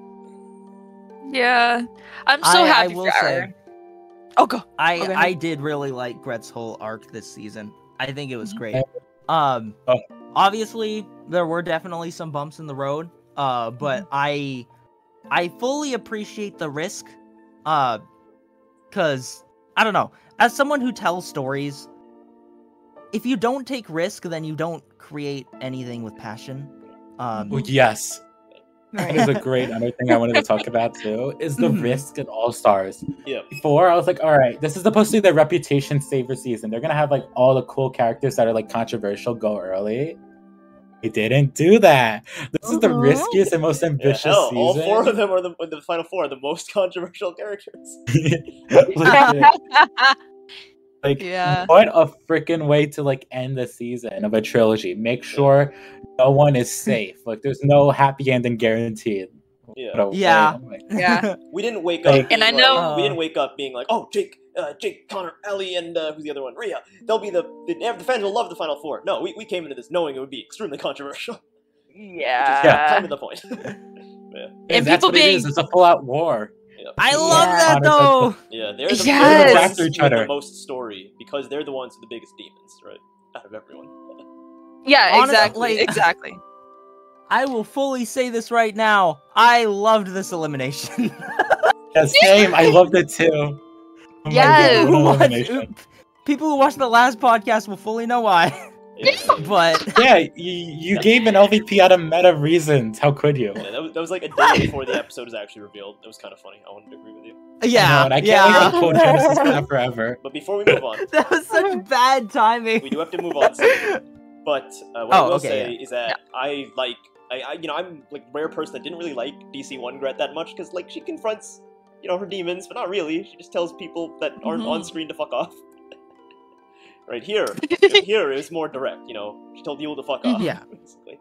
I don't like it where it's like, Right. I can say like fuck you, 7th grade friend, and it doesn't mean anything because they're not here. Right? They can't see me. It's like a more direct confrontation, like what happened with Yule and Alec, right? It's a lot better, I think. So that's my piece. Yeah, I feel like Gret's part in all this has been very unique. So, yeah. So it's just a good change because in DC One she wasn't really the star, but now she's like one of the stars for sure. Yeah, and she's the last non-controversial one left. She was the last non-controversial one. Yeah, and people were very sad about this episode. Yeah. What do you mean were? They will be in the future too. They will. Yeah, they will, and they were. Oh my god, I feel bad, but like she does not have to win. She does not have to win to get her closure. Yeah. So this is the season. That's a lesson. The Final Four, right? This is a season that shows that winning isn't everything, right? Right. Yeah. Exactly. Right. If you win and you're really wishy-washy like Jake, and you're still an asshole, then at what cost, right? Or if you're a Rhea or an Ali or even a Connor who's like he's a rich guy, many people think he should have been there in the first place, right? He's a returnee as well. Say this though, this episode definitely took the internet by storm. I mean, at this point, it's every episode at this point. So, I feel like this one especially. I don't know. I feel like with this one, it's very. It is upscaled, I guess. That's a good segue to the episode review. That's a good segue. So, everyone in the chat, we will say our ranking out of 10. Please put your ranking out of 10. Mark's either. Okay. Oh, I'm ready. All right. I don't know if this is rated fair. I'm thinking. Emer, your opinion is what's rated fair. Don't give a shit about other people. No, I'm thinking like myself. I'm like, how would I look at it? I think this is like good, but maybe it's like too much. But I don't know. Well, Emer, it's your opinion. It doesn't matter what other people think. It's your opinion. Who cares? I have it ready. All right, 3, 2, 1, go. Oh my god! Did you just spoil its hang? Oh. Yeah. I didn't know if I said it too early. Oh. Okay. Yes. Oh, a 10. Oh god. That's a good 10, honestly. Yeah. I feel Jpeg. Oh, you didn't like this, or as much, I guess. You still liked it, but 7s. What? How is that not like 7.5? That is a like. What do you mean? The not 7.9 is definitely a like. It's just strategically. Ooh, right. I don't have a lot to say about this episode. I'll let Mark's talk. I don't have a lot to say about this episode. Fair enough. So Mark's, yeah. Take it away, Mark. Mark's, Jenny, Pinkie, and Stevie will talk about it, I guess. Okay. I guess I'll start with the lowest one so we can get the bad out the way. I liked the episode. I feel like they gave a lot of the characters progression with their arcs, and the family letters was super cute. I just felt like Gret's storyline was something where she kind of needed that to wrap up. And then she goes home, and it was kind of like, oh, okay, like her mother's been an underlying mention, but this episode was the one where we finally got that punch, and then she just goes home, and it's like, okay. And I guess the writing was good in the sense that it made me not see the blind side necessarily coming from Connor's point of view. So that's where I did love the episode, because at the end, everybody in my house was like, why did Connor vote with Ali when he was all episode being like, I'm not so sure about Ali. But it does kind of make sense when you really like put into perspective his game plan, especially his emotions with that last confessional. So overall, it was a solid episode. Some things I would change, some things like I was really impressed by. Not that bad. Okay. Yeah. Very valid. Interesting. You know, I guess. Why don't you say a few words actually before we go to Jenny, Pinkie, and Stevie? You go, Tam. Me? Yeah. Oh, yeah. About the episode? Oh, you know what? I was very shocked by how much I did like this episode. Yeah, when I was reading it, I was kind of doubting it because, like, I think I was sad to see, like, what, like, the gonorrhea stuff had, like, come to, with like Rhea. I'm just so disappointed in her girl, but it does have to happen. But I really adored the Gret stuff always, but watching it, I'm glad that she kind of got her closure on her like family stuff. I did want a little bit more. Like Mark was saying, Gret just like got eliminated. I think that like a little bit more from Gret, but I do like how like Gret's struggles with her like family came to light, especially like with like how it kind of explains why she like put up with Yule for so long. But my god, like I think the episode is really enhanced by like just the performances, the vocal performances, the animation, and I think the drama is done really well. And I really loved a particular scene in this episode, the infamous horse scene where Connor just like breaks his leg. Oh my god, with all like the cameras focusing on Rhea. I can't wait to get into that. But yeah, I think this episode was just filled with a lot of anticipation, and it was kind of hard to gauge by the end what it will all boil down to, even though I knew already, but I was still like, oh, what's gonna happen? Yeah, so no, yeah. I if I would just say a few words, I love when shows like this use symbolism. I feel like they don't really do that. Like, yeah. It's more like direct, funny stuff. But here, whether it be the cameras or the perfume bottle last episode, or even how Gret treats the horse, it was like, this is some really good symbolism. Yeah. Yes. But, yeah. I agree. Jenny Bay? This episode, I feel like, was written for me. Yeah. In every sense of the word, I feel like this episode was just written for me.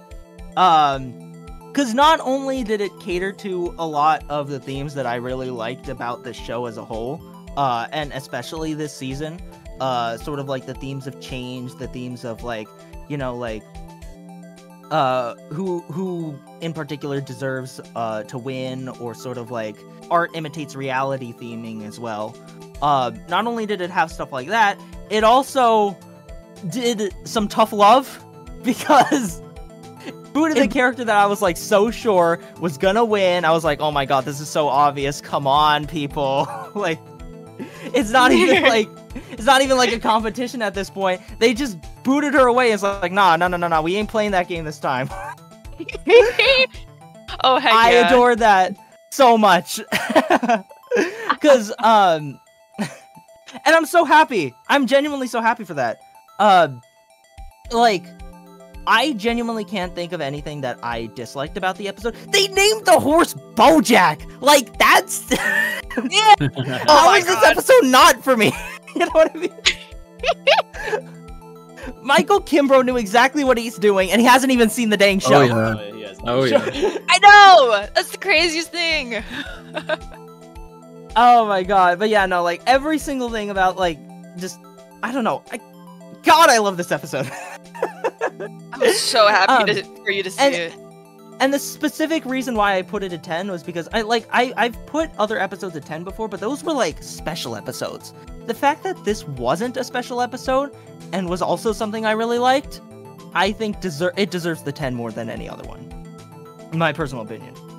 Oh yeah, I think this is an episode that requires the context of the last 4 episodes to function better. Yeah. I'm gonna be honest. Yeah, that too as well, yeah. But yeah. Oh my god. What do our guests think of the episode? What do y'all think?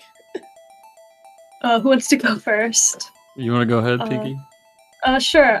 I am very biased because this is the episode I spent a lot of time working on because I had the most scenes out of any episode I worked on this one, and I don't know, I loved all the character interactions and how well like the chemistry is between all the voice actors and just how well the lines flow, and it's so fun to like just to come up with like, oh, I bet they're doing this with their hands or blah blah blah blah, and it's just it's fun. It's fun. It was a really good episode. I love Gret. She's beautiful. And she's just a really fun character, and she's really charming and relatable to a lot of people that watch the show. It was probably one of my favorite episodes, I think, out of like all of them. Though there is another episode that's my favorite that was not out yet. Oh boy. I think my top 4 favorites are the last 4, honestly, of the season. Really? Yeah. Oh, tell us about those favorites. So it's basically we're at the final stretch. We got peaks. See in a few days. Okay. See in a few days. Okay. What about you, Stevie? Yeah, I pretty much echo what everybody else has said. A lot of the words have been taken out of my mouth in terms of my thoughts. I think this is a great episode for a plethora of reasons. There's so many different storylines that are being advanced and are moving on and having big moments happening, and then whether they're being wrapped up or they're reaching their peak. Obviously, we've got Gret's storyline. Gret's the one that leads this episode, but Derek and Trevor, it starts getting a little spicy between them. They're kind of getting into a little more heated of an argument this time. We haven't seen this dynamic with them very often, so this is a fun dynamic. Best friends don't talk to each other like this. What's going on, fellas? I don't know. Guess we're gonna have to wait and see in episode 18, but there's a lot of really fun storylines right now, and I'm not sure who brought this up in their question, but they said something along the lines of just these storylines being so meaningful, and you expect only like humor from these types of shows, not this type of stuff. And that's why Disventure Camp resonates with so many people, and especially episodes like this, because you're going into more than just, haha, this is funny, we're gonna torture the teenagers and then vote one out and then forget everything that happened in this episode and then move on to a completely different episode and different storylines, everything else, like a certain other show that has this similar format likes to do. Disventure Camp doesn't do that. We go into actual serious storylines, real things that are relatable and they're authentic, and it's not just, we're on a cartoon, we're gonna make you eat piles of shit and the first person to do it wins immunity. No, we're actually doing good things and fun stuff. And this episode is the perfect embodiment of that. This is such a fun one. And it's really ramping up the end game. We're in the end game now. Who's going to get Thanos dusted? Yeah. I don't know. Thanos dusted is crazy. Right, like the DC2 finale, right, Tim? With Fat Thor. Yeah. Oh, yeah. Everyone's like in episode, like they're like trying to walk on like little tightrope, because like any mistake you make, you will not reach the finale. You're out of the game for good. It comes down to one little error or like one smart. And it's call. all stars.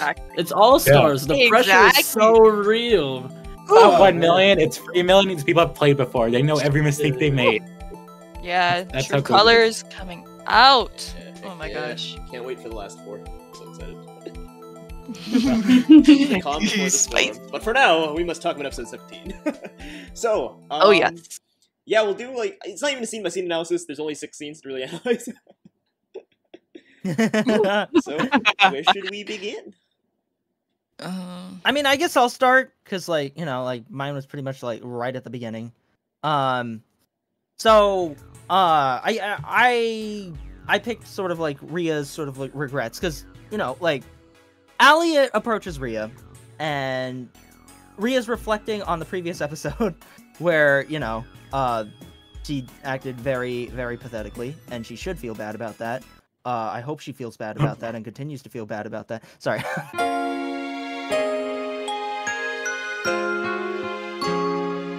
Okay, I'm joking. But basically, Allie asked Rhea whether she like thinks she's actually a bad person. And we know Rhea's sweeter side from DC2, so it's nice to see sort of a hint of that coming back. And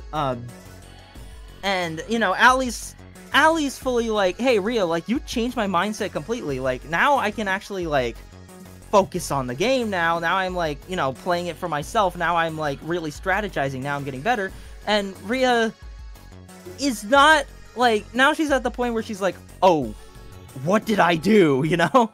And I love sort of like the theme she goes into here. I touched on it as well in when I was talking about the episode, but I like how Rhea mentions how it's okay to be your own self. You know, it's okay to not care what people think, but maybe there should be a degree of caring what people think, because you know, not like the extreme end, you hurt the people closest to you. You know what I mean? And I think that's a very good thing to sort of touch up on, because you always hear the, like, you always hear, like, the saying of, like, you know, don't care what other people think.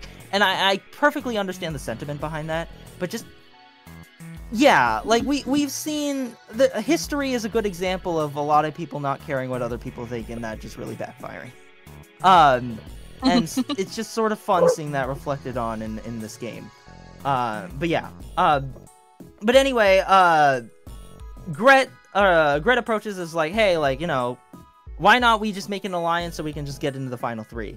And Allie's like, yeah, final 3, great. And then in the confessional, she's like, I don't trust Gret, for very understandable reasons, because Gret is really controlling the game right now. And yeah, we'll start with that. Yeah. Yes. Genesis. Yeah. Great point. Oh my gosh. It's brutal. Oh yeah, how the turns the tables. It's just a great way to start it. Who could have guessed that Rhea and Allie would have had this like very parallel dynamic? Right? Yeah.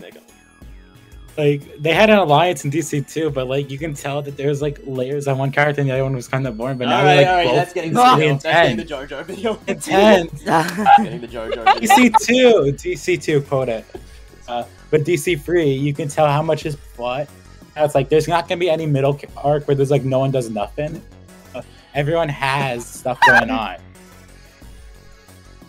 Exactly. Yeah. All right. If you don't think the ball is rolling, every episode it moves in some ways people don't realize. I think that's why this season is really good in binging. Oh, like a rewatch binge. Oh, yes. Yeah. Ooh. Oh, yes. So, they get the letters. Whose idea was it? Was it Derek's idea to get the letters? It was one of the hosts' ideas. You know, little surprise for the final 5, and everyone kind of reacts differently. I'll talk about 4 of the characters. Connor, he gets a letter from his friend Kenneth. And Kenneth is like actually an original from Ordarts. Is that correct? Ordarts created this Kenneth character? Yeah, that's from the video comic Ordarts did with Michael. Michael voiced it over and everything. And I'm so glad. I think Michael wrote that in. I don't know, for the confessionals to have that. That was such a great touch. I mean, the real battle of the season is who's gonna, win out the most. Is it gonna be Imer or is it gonna be Ordarts? These two keep on winning. Both winning no matter what. Exactly. We are both winning. We have 2 faves in the final 4. Yeah. So Jake, he's pretty sad because his parents didn't really accept him for being gay when he came out. During season 1, they found out, and Connor supports him. The scene is a bit cut, and it's not like just for no reason. It will be elaborated on in the near future. It's saved for later, rather than just removed entirely. But it's a nice scene to see like this old guy. You wouldn't think they'd be supportive of this stuff, but he is. So Connor's a cool guy. Good on him. His years. Knew Connor was gonna be chill about that stuff. His years of hanging out with the youth have helped him, I guess. So good on him. So good though. True. I don't know if this has been mentioned yet, but like with the Connor and Kenneth thing, we know like Connor holds like with them. It's like, I wish I could be like my other friends, but like he's not mad at them. He's like always happy for them to succeed. He just wants to be like them too. Yeah. I think that was like a great letter. Yeah. Meanwhile, Connor's the best hype man. Rhea and Allie both get letters, and I think it's interesting. Rhea mentions that she has a little sister, but obviously she's worried about, her sister following her path. I'm not sure if this was mentioned previously. Was it mentioned previously that Rhea had a sister? I feel like it was mentioned. I can't quite remember though.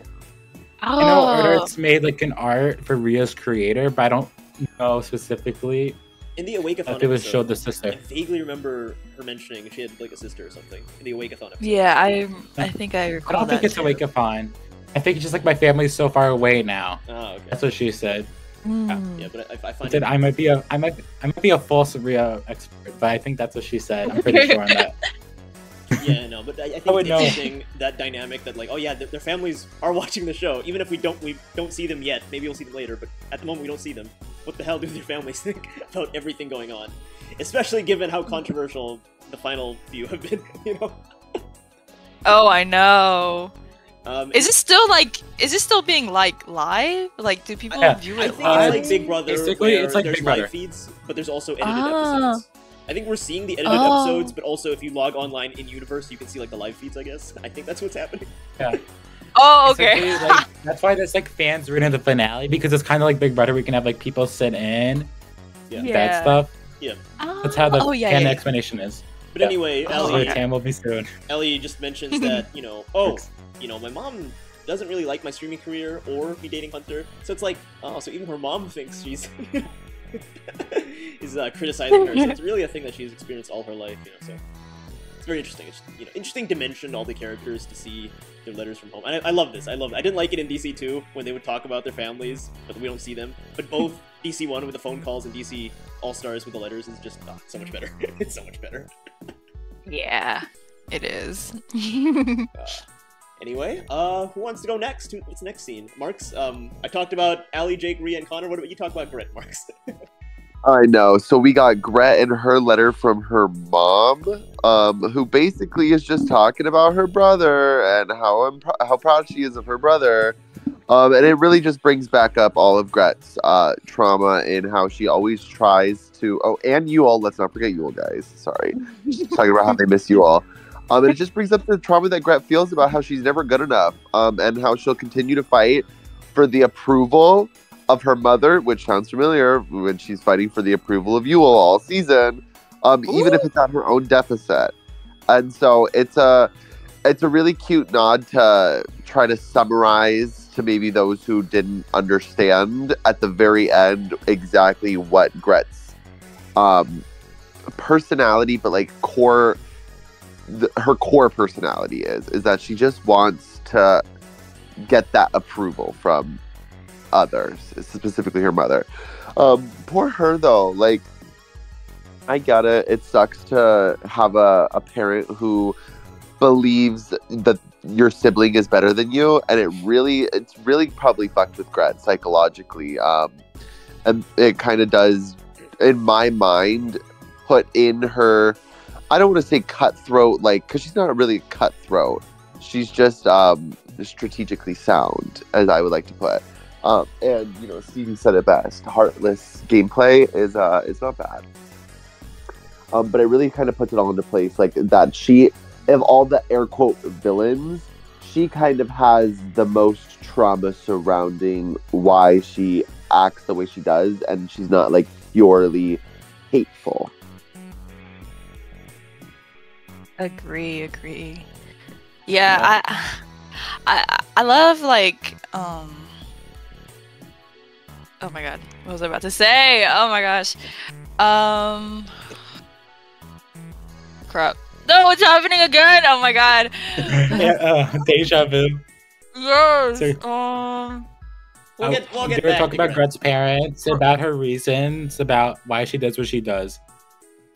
Yeah, I totally feel like how it feels to just like want to like prove yourself. So like you'll do anything like at that point.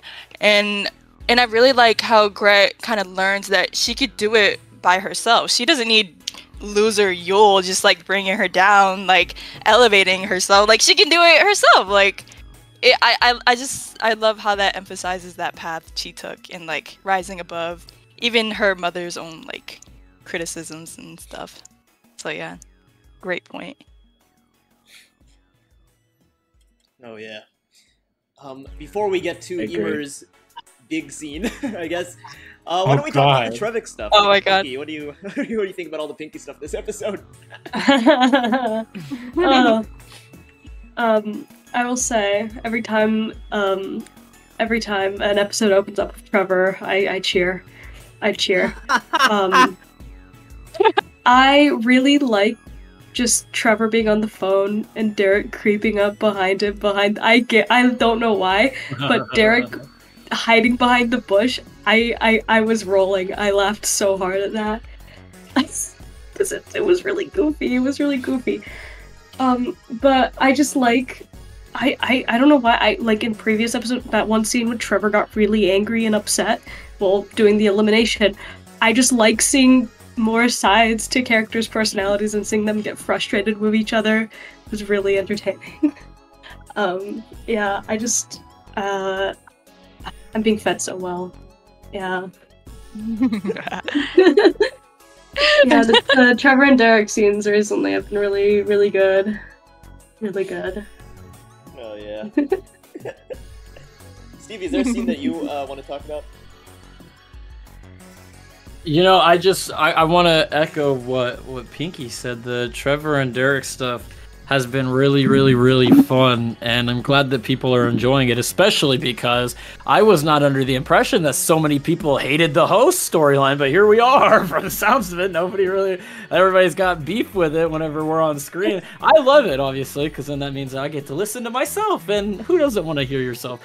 But I love this episode and the Derek and Trevor stuff in particular, that where Derek is just kind of creeping, getting all nosy and stuff, because Derek is the type of person that absolutely under no circumstances does he want you to believe that he is jealous or feeling insecure or especially out of the loop. Derek does not want to be out of the loop, so naturally he's gonna be sneaking up behind that tree trying to hear what's going on. And I love that we get to see that side, that different dynamic of them. And I love just Derek being able to do stuff beyond just, I'm the crazy host who wants to hurt everybody. Like, he gets personality, and Trevor is an amazing person to bounce off of. So that whole scene was so fun.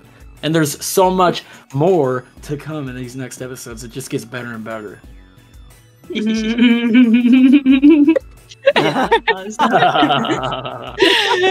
Oh my god, the laughs. Not y'all evil laughing. Oh god. All right, my god. Last two. You know what? Even if it's out of chronological order, we'll save Imer for last. Tam, you go. I'll talk about it. We'll save Imer for last. Oh. You're right. Right, so,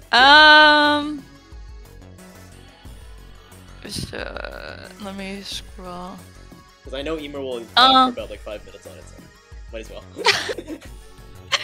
Yeah. The Jake and Allie resolve stuff. Yeah, I like this scene. I like it.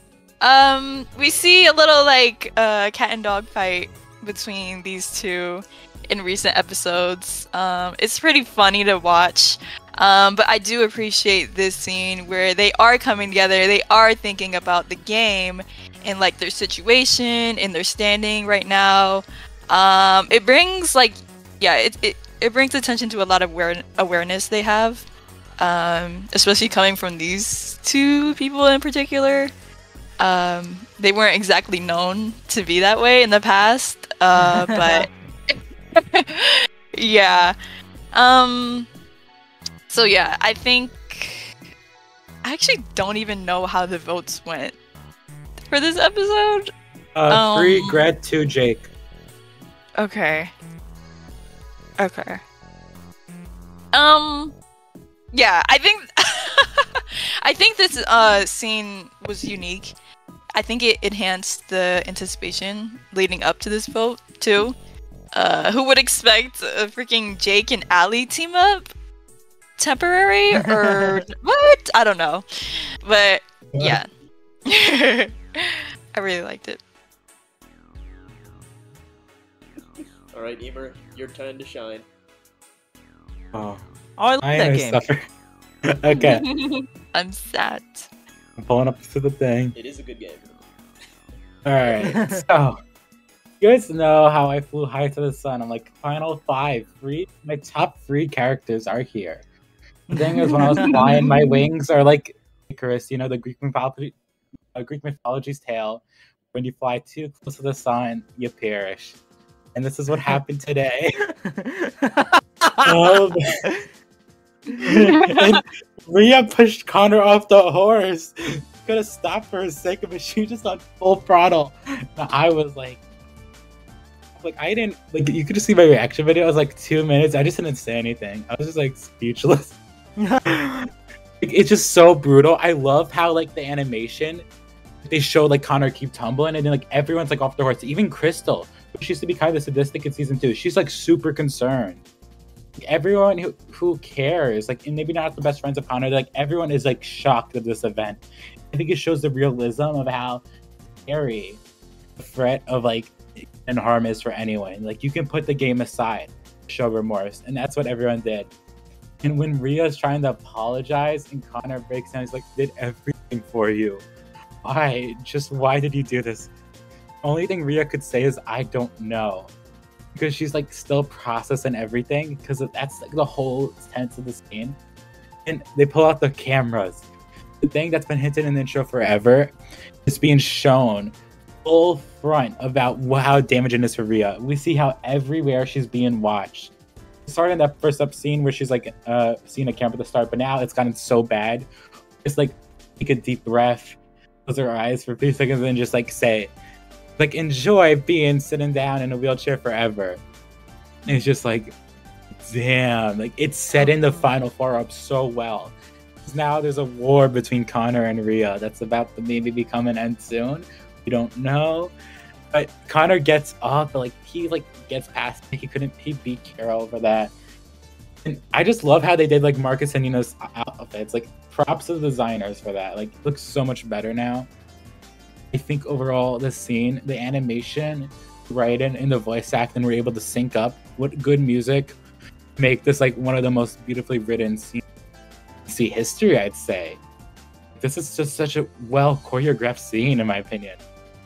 My favorite really scene in the entirety of DC. It's not even a contest. Yeah, exactly. Like, everyone synced up together, despite it sure as fuck will be in the next few episodes. Yeah. Oh, okay, interesting. Interesting. Very interesting. Who worked on that? Like, what a freaking scene! Yeah, Pinkie, did you have anything to do with the scene, the horse thing and the cameras and all that? I did not. I wish I did, but I in fact did not. Okay, Pinkie, I loved your stuff too. What scenes in particular? Because I noticed that this episode is actually really well animated. Like, a lot of stuff was very floaty. Yeah. Let me check my little folder. Oh, we're getting leaks. We're getting the leaks. The leaks. Oh my gosh, yeah, we're getting the leaks. It is the entirety. Like, I did sequence 6, scenes 2 to 8. I don't know how it's organized in the actual script. I'm just going off like how it's organized in the storyboard spreadsheet, which was it was a Jake confessional to a Connor confessional whenever his leg was injured.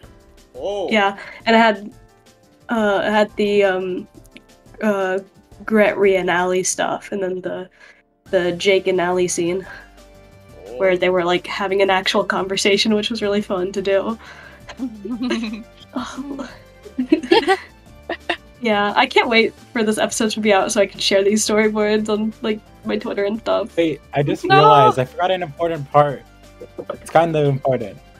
Connor and Rhea kissed. I forgot to mention that. Oh my god! Yes.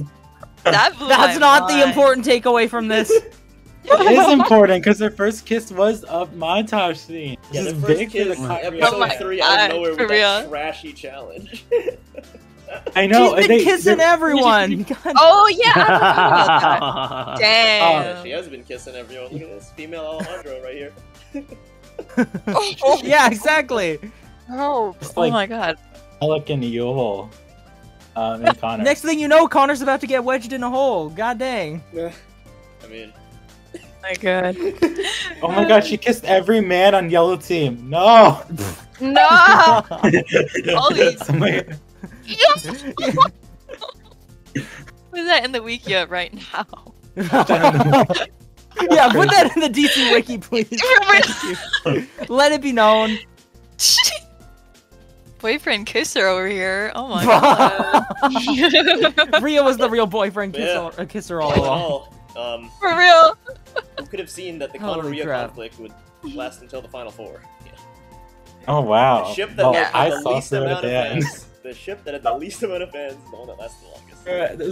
Everyone loved the ship. That's the thing. I like checked also hype chat. I'm like, hey, like I got like 10 messages after the episode. I'm like, oh yeah, goodbye. And I'm like, oh no! I said goodbye. That's crazy. Just reminded, I got so many DMs whenever Crystal and Derek kissed of people asking, Pinkie, are you doing okay? Which is really funny because I don't mind Crystal and Derek as a couple. I don't mind it. oh. Yeah, because it's funny. But yeah, It's funny. We'll end the scene by scene analysis with one last thing. We're gonna, as per usual, we're gonna read the elimination. We should have Derek be Crystal, so like Yeah, we can see like Derek host the ceremony. Yeah, Stevie, can you yeah. Crystal? Wait, Yes. what do you need me to do? Read Crystal's line. Voice Crystal. Basically, you're gonna play off as a Derek host. As a But I'm substitute gonna- for the scene. But I'm going Crystal. to read Crystal's lines. Okay. Yes, Let me open exactly. up Crystal's script. Oh, it's in the chat. Oh, perfect. You guys are on it. All right. I know. Who wants to voice who? So I'm reading this as Derek, but just reading Crystal's lines basically. Yep. Yeah, basically for like the fan server. Does anyone want anyone else? Jpeg, you pick one. You be Gret. You pick. Cam be Allie.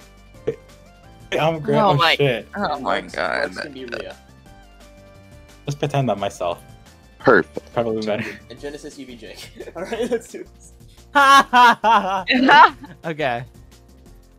Sounds good. Alright, let's do this. All right. Ready? Once the votes are read, decision is final. Person voted out will have to leave immediately. I'll read the votes. First vote, Jake. Jake rolls his eyes. Next vote, Gret. Gret looks worried. Gret. That's 2 votes Gret. And Jake. Now that's 2 votes Jake. 2 votes Gret. 1 vote left. Jake and Gret both nervous. 14th person voted out of Disventure Camp All-Stars. Jake and Gret look nervous. Allie looking sad. Gret. It's time for you to go. The flipper flips again. Sorry, Grit. I feel terrible. Don't be. You made a good move. Gret gets up, secretly flips him off, turns around. Just to be clear, I would have crushed you all in this final challenge. You would have stood no chance. Period. Yep, that's why you're out. I'll take that as a compliment. I'm proud of how I played. Thank you for all ending this on a high note. And best of luck, Rhea. Heck yeah. There we go. We hate DC2, right? That's why they made 3/4 of the Final Four. We got the Hunter reference. The Hunter reference to ceremony. Maybe next time. But, yeah? No. Jake's like, that's why you're out. Like the Rhea line. 3/4 of the people left are from DC2. So I did not expect that. I know, like pre-merge, I was kind of a traitor to the DC2 Nation. I'm like, alright, a lot of DC2 people are going pre-merge, but I feel like merge will pick it back up. Yeah. And they did that a lot. Like, whoa. Yeah. I would have never expected these 3 DC2 characters, but it's good. It's good. He's good. He's good. So, well, you know what's the last thing we have to do for the podcast? MVP, LVP. The hardest part ever. Oh, Legit, I haven't planned anything yet. With so few characters, it's just getting so difficult. I know. Everyone's good this episode. Why do I have to put someone as the worst? This I is just want to effed up. keep bullying the host, but like I feel wrong. So for both Come Stevie on and now. Pinkie, we're gonna pick our least favorite characters of the episode and our most favorite characters of the episode. We'll start out with the least favorite first, then we'll go to the most liked characters. So who wants to start? Oh shoot. Who wants to start? Oh god, I'm gonna throw it to Pinkie again. I need to think. Pinkie, you got Jenny Benny, this. why don't you start? Jenny Benny's always last. Let Jenny Benny, you go first for once. There you go. Oh yeah, Genesis. Who's my LVP this episode? See, we know who made the biggest L this episode. But it'd be too obvious to pick her. Go with your gut.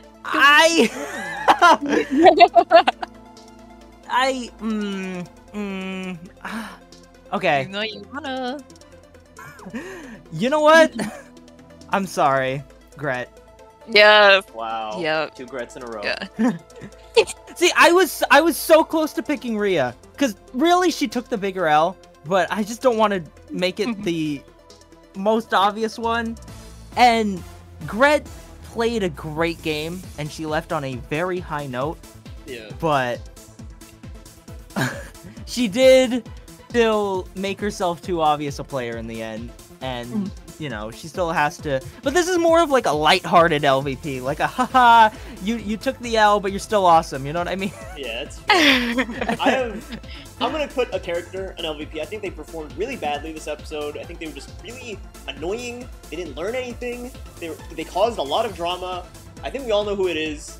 It's Bojack the horse. Bojack was such an asshole this episode. Oh my god. Yeah, Bojack caused everything to go wrong. Caused everything to go wrong. Fuck you, Bojack. Yo! Bojack just living. Stop. Oh my god. I wish I talked about that scene more. God, that scene. Oh! Sorry. Anyway. Oh, poor Bojack, always getting L's in life. Oh god. He really hasn't learned. I know! He really hasn't. God, this is just the sequel we always wanted. Oh god. Oh my gosh. Oh, before we go, how fitting is it that Rhea's horse was named Bojack? Like, I'm just gonna leave that out there. No, that was definitely on purpose. That was definitely on purpose. It was kind of funny, though. It was. God, just the way Rhea said that's the game. I can't. Anyway. Such a bad liar. First Aiden said it to Jake, then Jake said it to Aiden, and now this. I love it. Oh my god. And people didn't like this episode? I'm sorry. Anyway. I know! Right. Who wants to go next? I think I'll go next. My LVP for the episode is probably Connor, just because Mans was taking L's left and right. And it got played so hard. He got played so hard. I know. He's already so old, and that was like, it's busted. He's old and getting played, like, pick a struggle. Give him some slack! Oh my god. Alright. Dang, Connor is really LV. Oh my god. Bro, like, legitimately got so pissed he fought paralysis, alright? Let the man breathe. Oh my god, bro was fighting for his life, literally. Right? Oh my god. God. Holy crap. I'm a piggyback. My LVP is Gret. I gave her flowers last episode, I think. But you know, girl boss, it had to come to an end. I think I have similar problems with her that I had with Alec last episode. I'm glad she got like her closure and everything. But like after like such great moves, you always like want to expect more, and I think that like, yeah, she did show that she was too much of a big player at this point, and her scrambling, it didn't really do anything this episode. But she did go off on a high note, and I loved it. But yeah, that's how the plot goes, sadly. But she doesn't need to win. She doesn't need to win. It's okay. It's okay.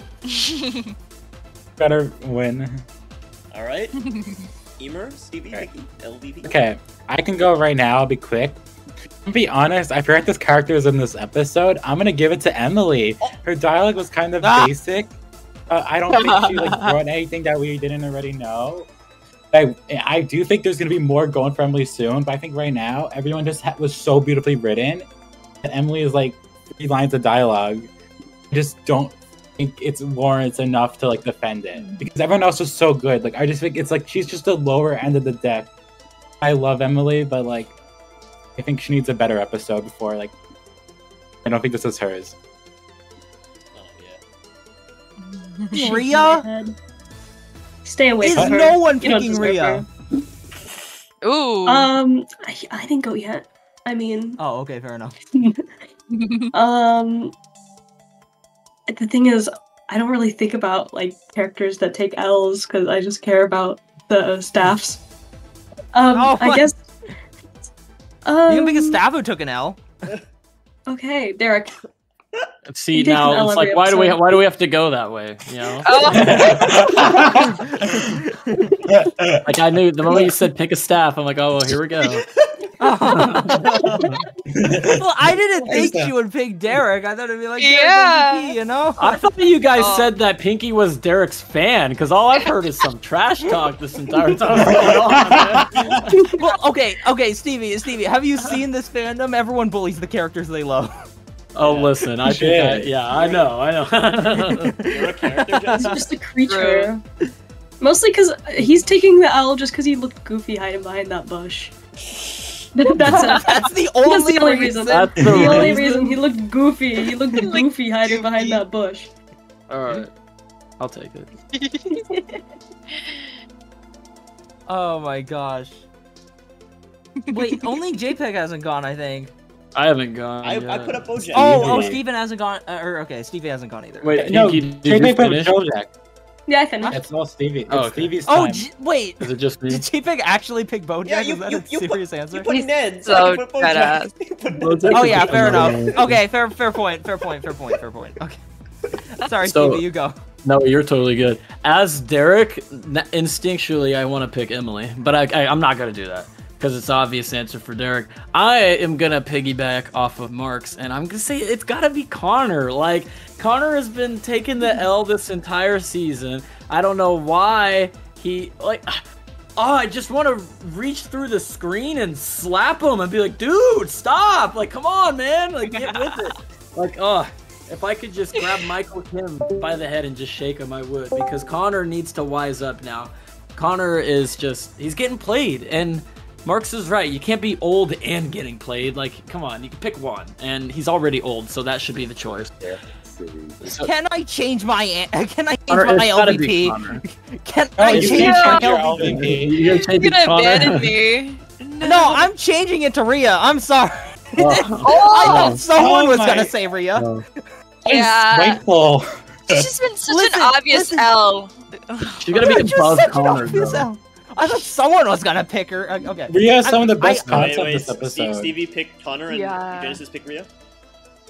Stevie picked Genesis Connor, picked Mars Rhea. picked Connor. I'm picking Rhea. Alright. I have to pick Rhea. Jake and Ali got Someone off has to scot pick free. Rhea. Jake and Ali got off scot I know, they're literally my least faves of the final five, but I mean, They weren't honestly, they bad. did fine this episode. They reconciled. yeah, did they their were thing. great. Yeah. I give props to the write-in to make them like elevated so much more this episode. Yeah, they were good.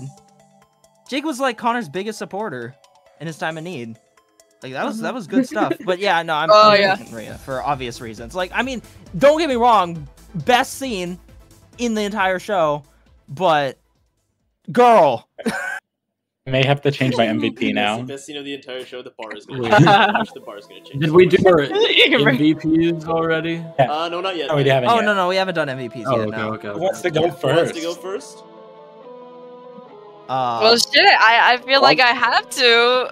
Damn right. My MVP is Connor. Like, Oh, No, go Tim! Let's go. I don't know. I liked seeing him fight. I was like, yes, like, finally, dude, get some, I don't know, backbone. But like, sadly, he had to get discombobulated and hurt and stuff. But I don't know. I think this is like the best peak of the Connoisseur stuff, and like, so far. yeah, I think Connor is like, okay, he's getting strong now. He's getting back up, I guess. 17 episodes? It took him 17? Come on, Not now. 17. Actually, it was like 11. That's true. He needed time to think. Oh my gosh, but yeah, it was entertaining though. I'm actually going to give my MVP to a host. I don't think I've ever given it to a host. I'm going to give it to a host. I think they were really resilient this episode. They stood their ground. They were fast to action. What? They look pretty nice as well. I'm Who going to is have to this? give it to my boy Marcus because he drove the ambulance. Yo. You know, he got dressed up. Yeah. That was like yeah. in the span of like a few seconds. He looked pretty cool in his hospital gown. Nina was in a hospital gown too. Yeah. Good for him. I love how all the people Jpeg picked, there was BoJack and Marcus. I know. Well, yeah. I respect Jpeg a lot for that. I really do. You know, No, those are good. I was gonna pick Nina. he checked like Yeah. Connor's leg. You know, made sure he was okay. It's like, good for you, Marcus. Good. They were was a a little good snappy. All right. Who wants to go next? My MVP. I'll go next. My MVP is going to be Allie because I think Allie. Since Yule has gone home, I have struggled to laugh as much in the Disventure Camp episodes. You know, I am just like a narcissist, and I laugh at my own voice. And so when Allie said the line, Gret, I don't know if you're like listening, but I don't want to talk strategy right now. I actually laughed. I thought that was so funny. I thought Allie ate Gret up, and I'm a Gret fan. I'm a Gret defender, but Allie shut her down, and I was like, oh, Allie's popping off. Whoa. Oh, right. You're right though. Shit. Oh. God, I don't want to. No. Stand your ground, Tam. Oh, no. Damn, that was a good MVP. You don't have to pop. You're good. Michael acted so well. Like, that scene was crazy. Yeah. I was ready to fight. Oh my gosh. Okay, I'll go ahead and go. The reason why I asked Tam to stand her ground is because I'm gonna pick a different one, but I want someone to stand on Connor's side because he really was the real MVP here. In my opinion, anyway. But I will have to. This is gonna be a little funny. I'm gonna have to give the MVP to Gret. Yeah. I was actually okay. The initial plan was to pick Gret for LVP and MVP. What is this? Such a rude. This is why we can't be organized in this podcast. This is why this happened. Oh my gosh! But like I think the fact that Gret like was such a big threat the fact that Gret was like such a huge threat in the final 5 that she had to get taken out before the final 2, and everyone knew it, which is why she was taken out. Just the fact that you were such a force to be reckoned with that they had to like take you out in order to even stand a chance is a good sign that you're playing the game well. Right. So yeah, I give Gret the MVP for that reason alone. Honestly, so valid. Give her her crown. Give her a crown. I can go. What's the MVP? Oh man. Well, alright. Can't pick myself. I won't be that guy. The MVP of this episode is... Oh man, see, I want to make the MVP BoJack because he's been... Listen, all I'm saying is, for it to be a horse in the episode, and he is one of the most common talked about answers from all of us here, I think it's worth noting that BoJack is without a doubt the MVP, and honestly, dare I say, is essential to competing in Season 4. So if BoJack is not competing in Season 4, then I'm going to be protesting outside of Jared Roberts' house. All the same. BoJack is the MVP. Disventure Camp Animals. Yep. Disventure Camp Animals. Disventure Zoo. It's gonna be great. Disventure Camp Dirtbags. No. Terrible. Perfect connection to that. Pinkie, how about you? Who's your MVP of the episode? You know, I thought about this before you said Marcus, but I was gonna say Nina because her sarcastic little quips this episode. Sorry, she ate up Derek and Trevor, and she ate up everyone else, Crystal, everyone. Just like, he's paralyzed, duh. I'm sorry, she's so funny. She's so funny. I know, she did eat that line. Oh my god. Oh my god, I love the pigs this episode. They're so funny. Really good. I love this episode. If you couldn't tell. We could tell. But I think we've done everything. Iconic. I think we've done everything, so we can wrap it up. So we haven't done all the MVPs. Oh, we haven't? I haven't done mine yet. Has Pinkie done? I did mine. I picked Nina. Yeah. Pinkie just did hers. So okay. Floor is yours. Oh, yeah. Right. Okay. So it's still Imer's last. Okay. All right. So my MVP is really not that hard at all. I felt this character opened up next part of the final Way episodes. I know that this was their episode to move everything forward. My MVP is Allie. Allie decided to make the move. Oh my god! It's like decided to make the end game clear. And I had said this in the podcast. Allie needs to take out Gret if she stands a chance in the final. She needs to take Jake and Rhea. But now that Connor is like in the bad, Allie is pretty much in a good spot to win. She did what she needed to do. She made sure to keep her connection with Gret as loose as possible, so she looked like a free agent. She had a lot of core interactions with her letter, showcasing her family life, which we've been like missing out on. And she also resolved the whole Jake and Allie drama, which is a big topic. This was a big Allie episode. I loved it for others. I feel like this episode was very distinct in Allie's storyline and where it's going forward. And I think she deserves to be rewarded MVP just for that reason alone. I agree with that. Oh my god, Allie's biggest haters are the end of the Jar Jar era. The Jar Jar era is finally over. I can't believe it. The Jar Jar era. They keep it a secret. God. That's why I was like, Jpeg's like, what's your opinions on Allie? I'm like, oh, I can't tell him because I don't want to give my thoughts on this episode yet. Fair point. Fair point. That is how you do a blindside. True. True. She definitely deserves double XP for that. Double XP weekend. No, the double. It's not even double. It's triple right now. She's like, she's gone off the rails. Ew, I just can't believe I said that. Well, yeah, I guess that's it. All right, then we need the intro boy to wrap us out. Perfect. Here we go, everybody. All right. So that has been another beautiful episode of the Disventure Dispatch. I want to once again give a special thank you and shout out to Steven and Pinkie for coming and celebrating episode 17 of Disventure Camp All-Stars with us. Thank you guys once again. Do you want to give any kind of promos on anything coming up for you guys big that might be within like the next 2 weeks when this episode comes out? Or the next hour? Hour is very specific. Pinkie, you go ahead.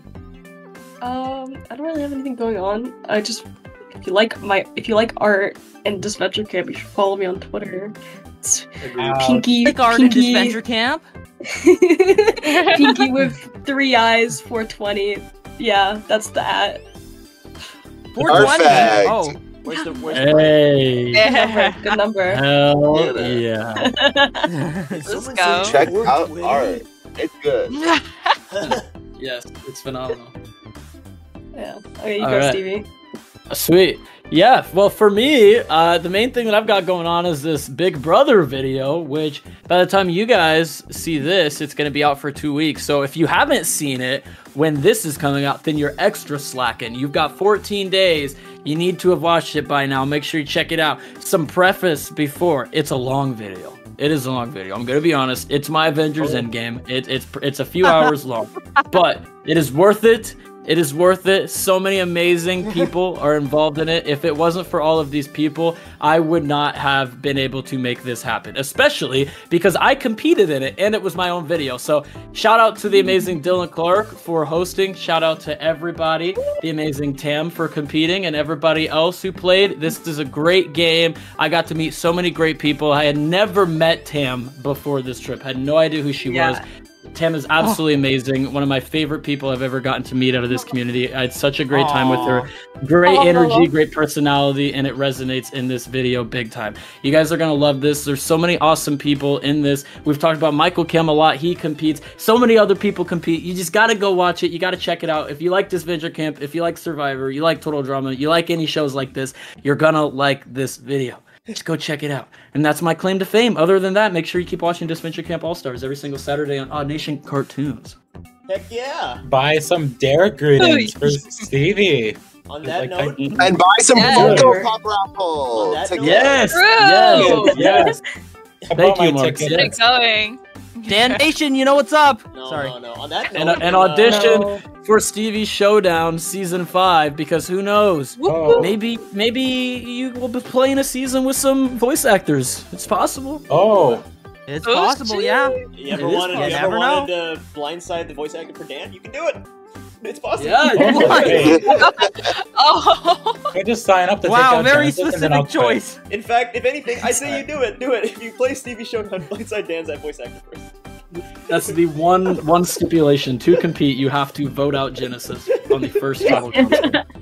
Exactly. That's how you get in a mini idol, is if you vote out Genesis. You get to If I ever if I ever do Stevie Showdown, I go to first boot now. I mean, you played my thing. You played my thing, and you were first boot. So I mean, He was first boot. Oh my god. Well, yeah, but that was also because I was doing school at the time. Meanwhile, so. Marks and Tam both made third place. Oh, oh really? Oh my god! Both went to third place? Yeah, in 2 different seasons. Surprise! Different seasons. Oh, okay, got it. On that note, perfect. Myself and maybe some people here, maybe some of the other hosts here will be streaming our reaction to Stevie's video in an hour from now. But like you'll only see this 2 weeks in the future, so it'll be oh, That'll be exciting. Yeah, we'll stream our reaction. Hype. Hell yes. Perfect. Who's gonna win? Who's gonna win? Root for your favorite. Sound off below in the comment section who your favorite was if you already watched the video. Yes. Who's it gonna be? Is it Solar, Fuller, or Michael, or will you pick Tammy? Yo! You ate that. I'm picking Solar Fuller as my winner pick.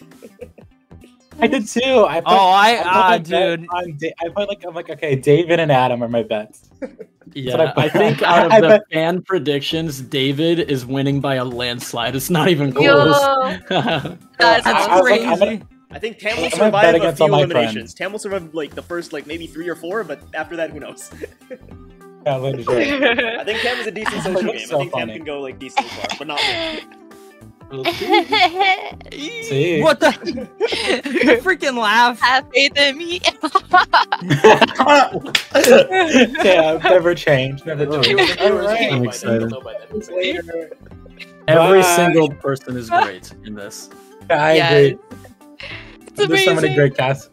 Wait, I know so many people here. I really want to meet Solar Bowler one day. They seem like such a cool guy. Oh my god. We're gonna end recording. No, David Benton Jr. is an amazing specimen. Yes, sir. Yeah, Marks, do the outro. Perfect. Okay. Thank you all for watching this episode of the Disventure Dispatch. This has been Marks, Tam, Imer, Genesis, Jpeg, Pinkie, and Steven signing off. Someone say something funny quick! Meow! I don't know!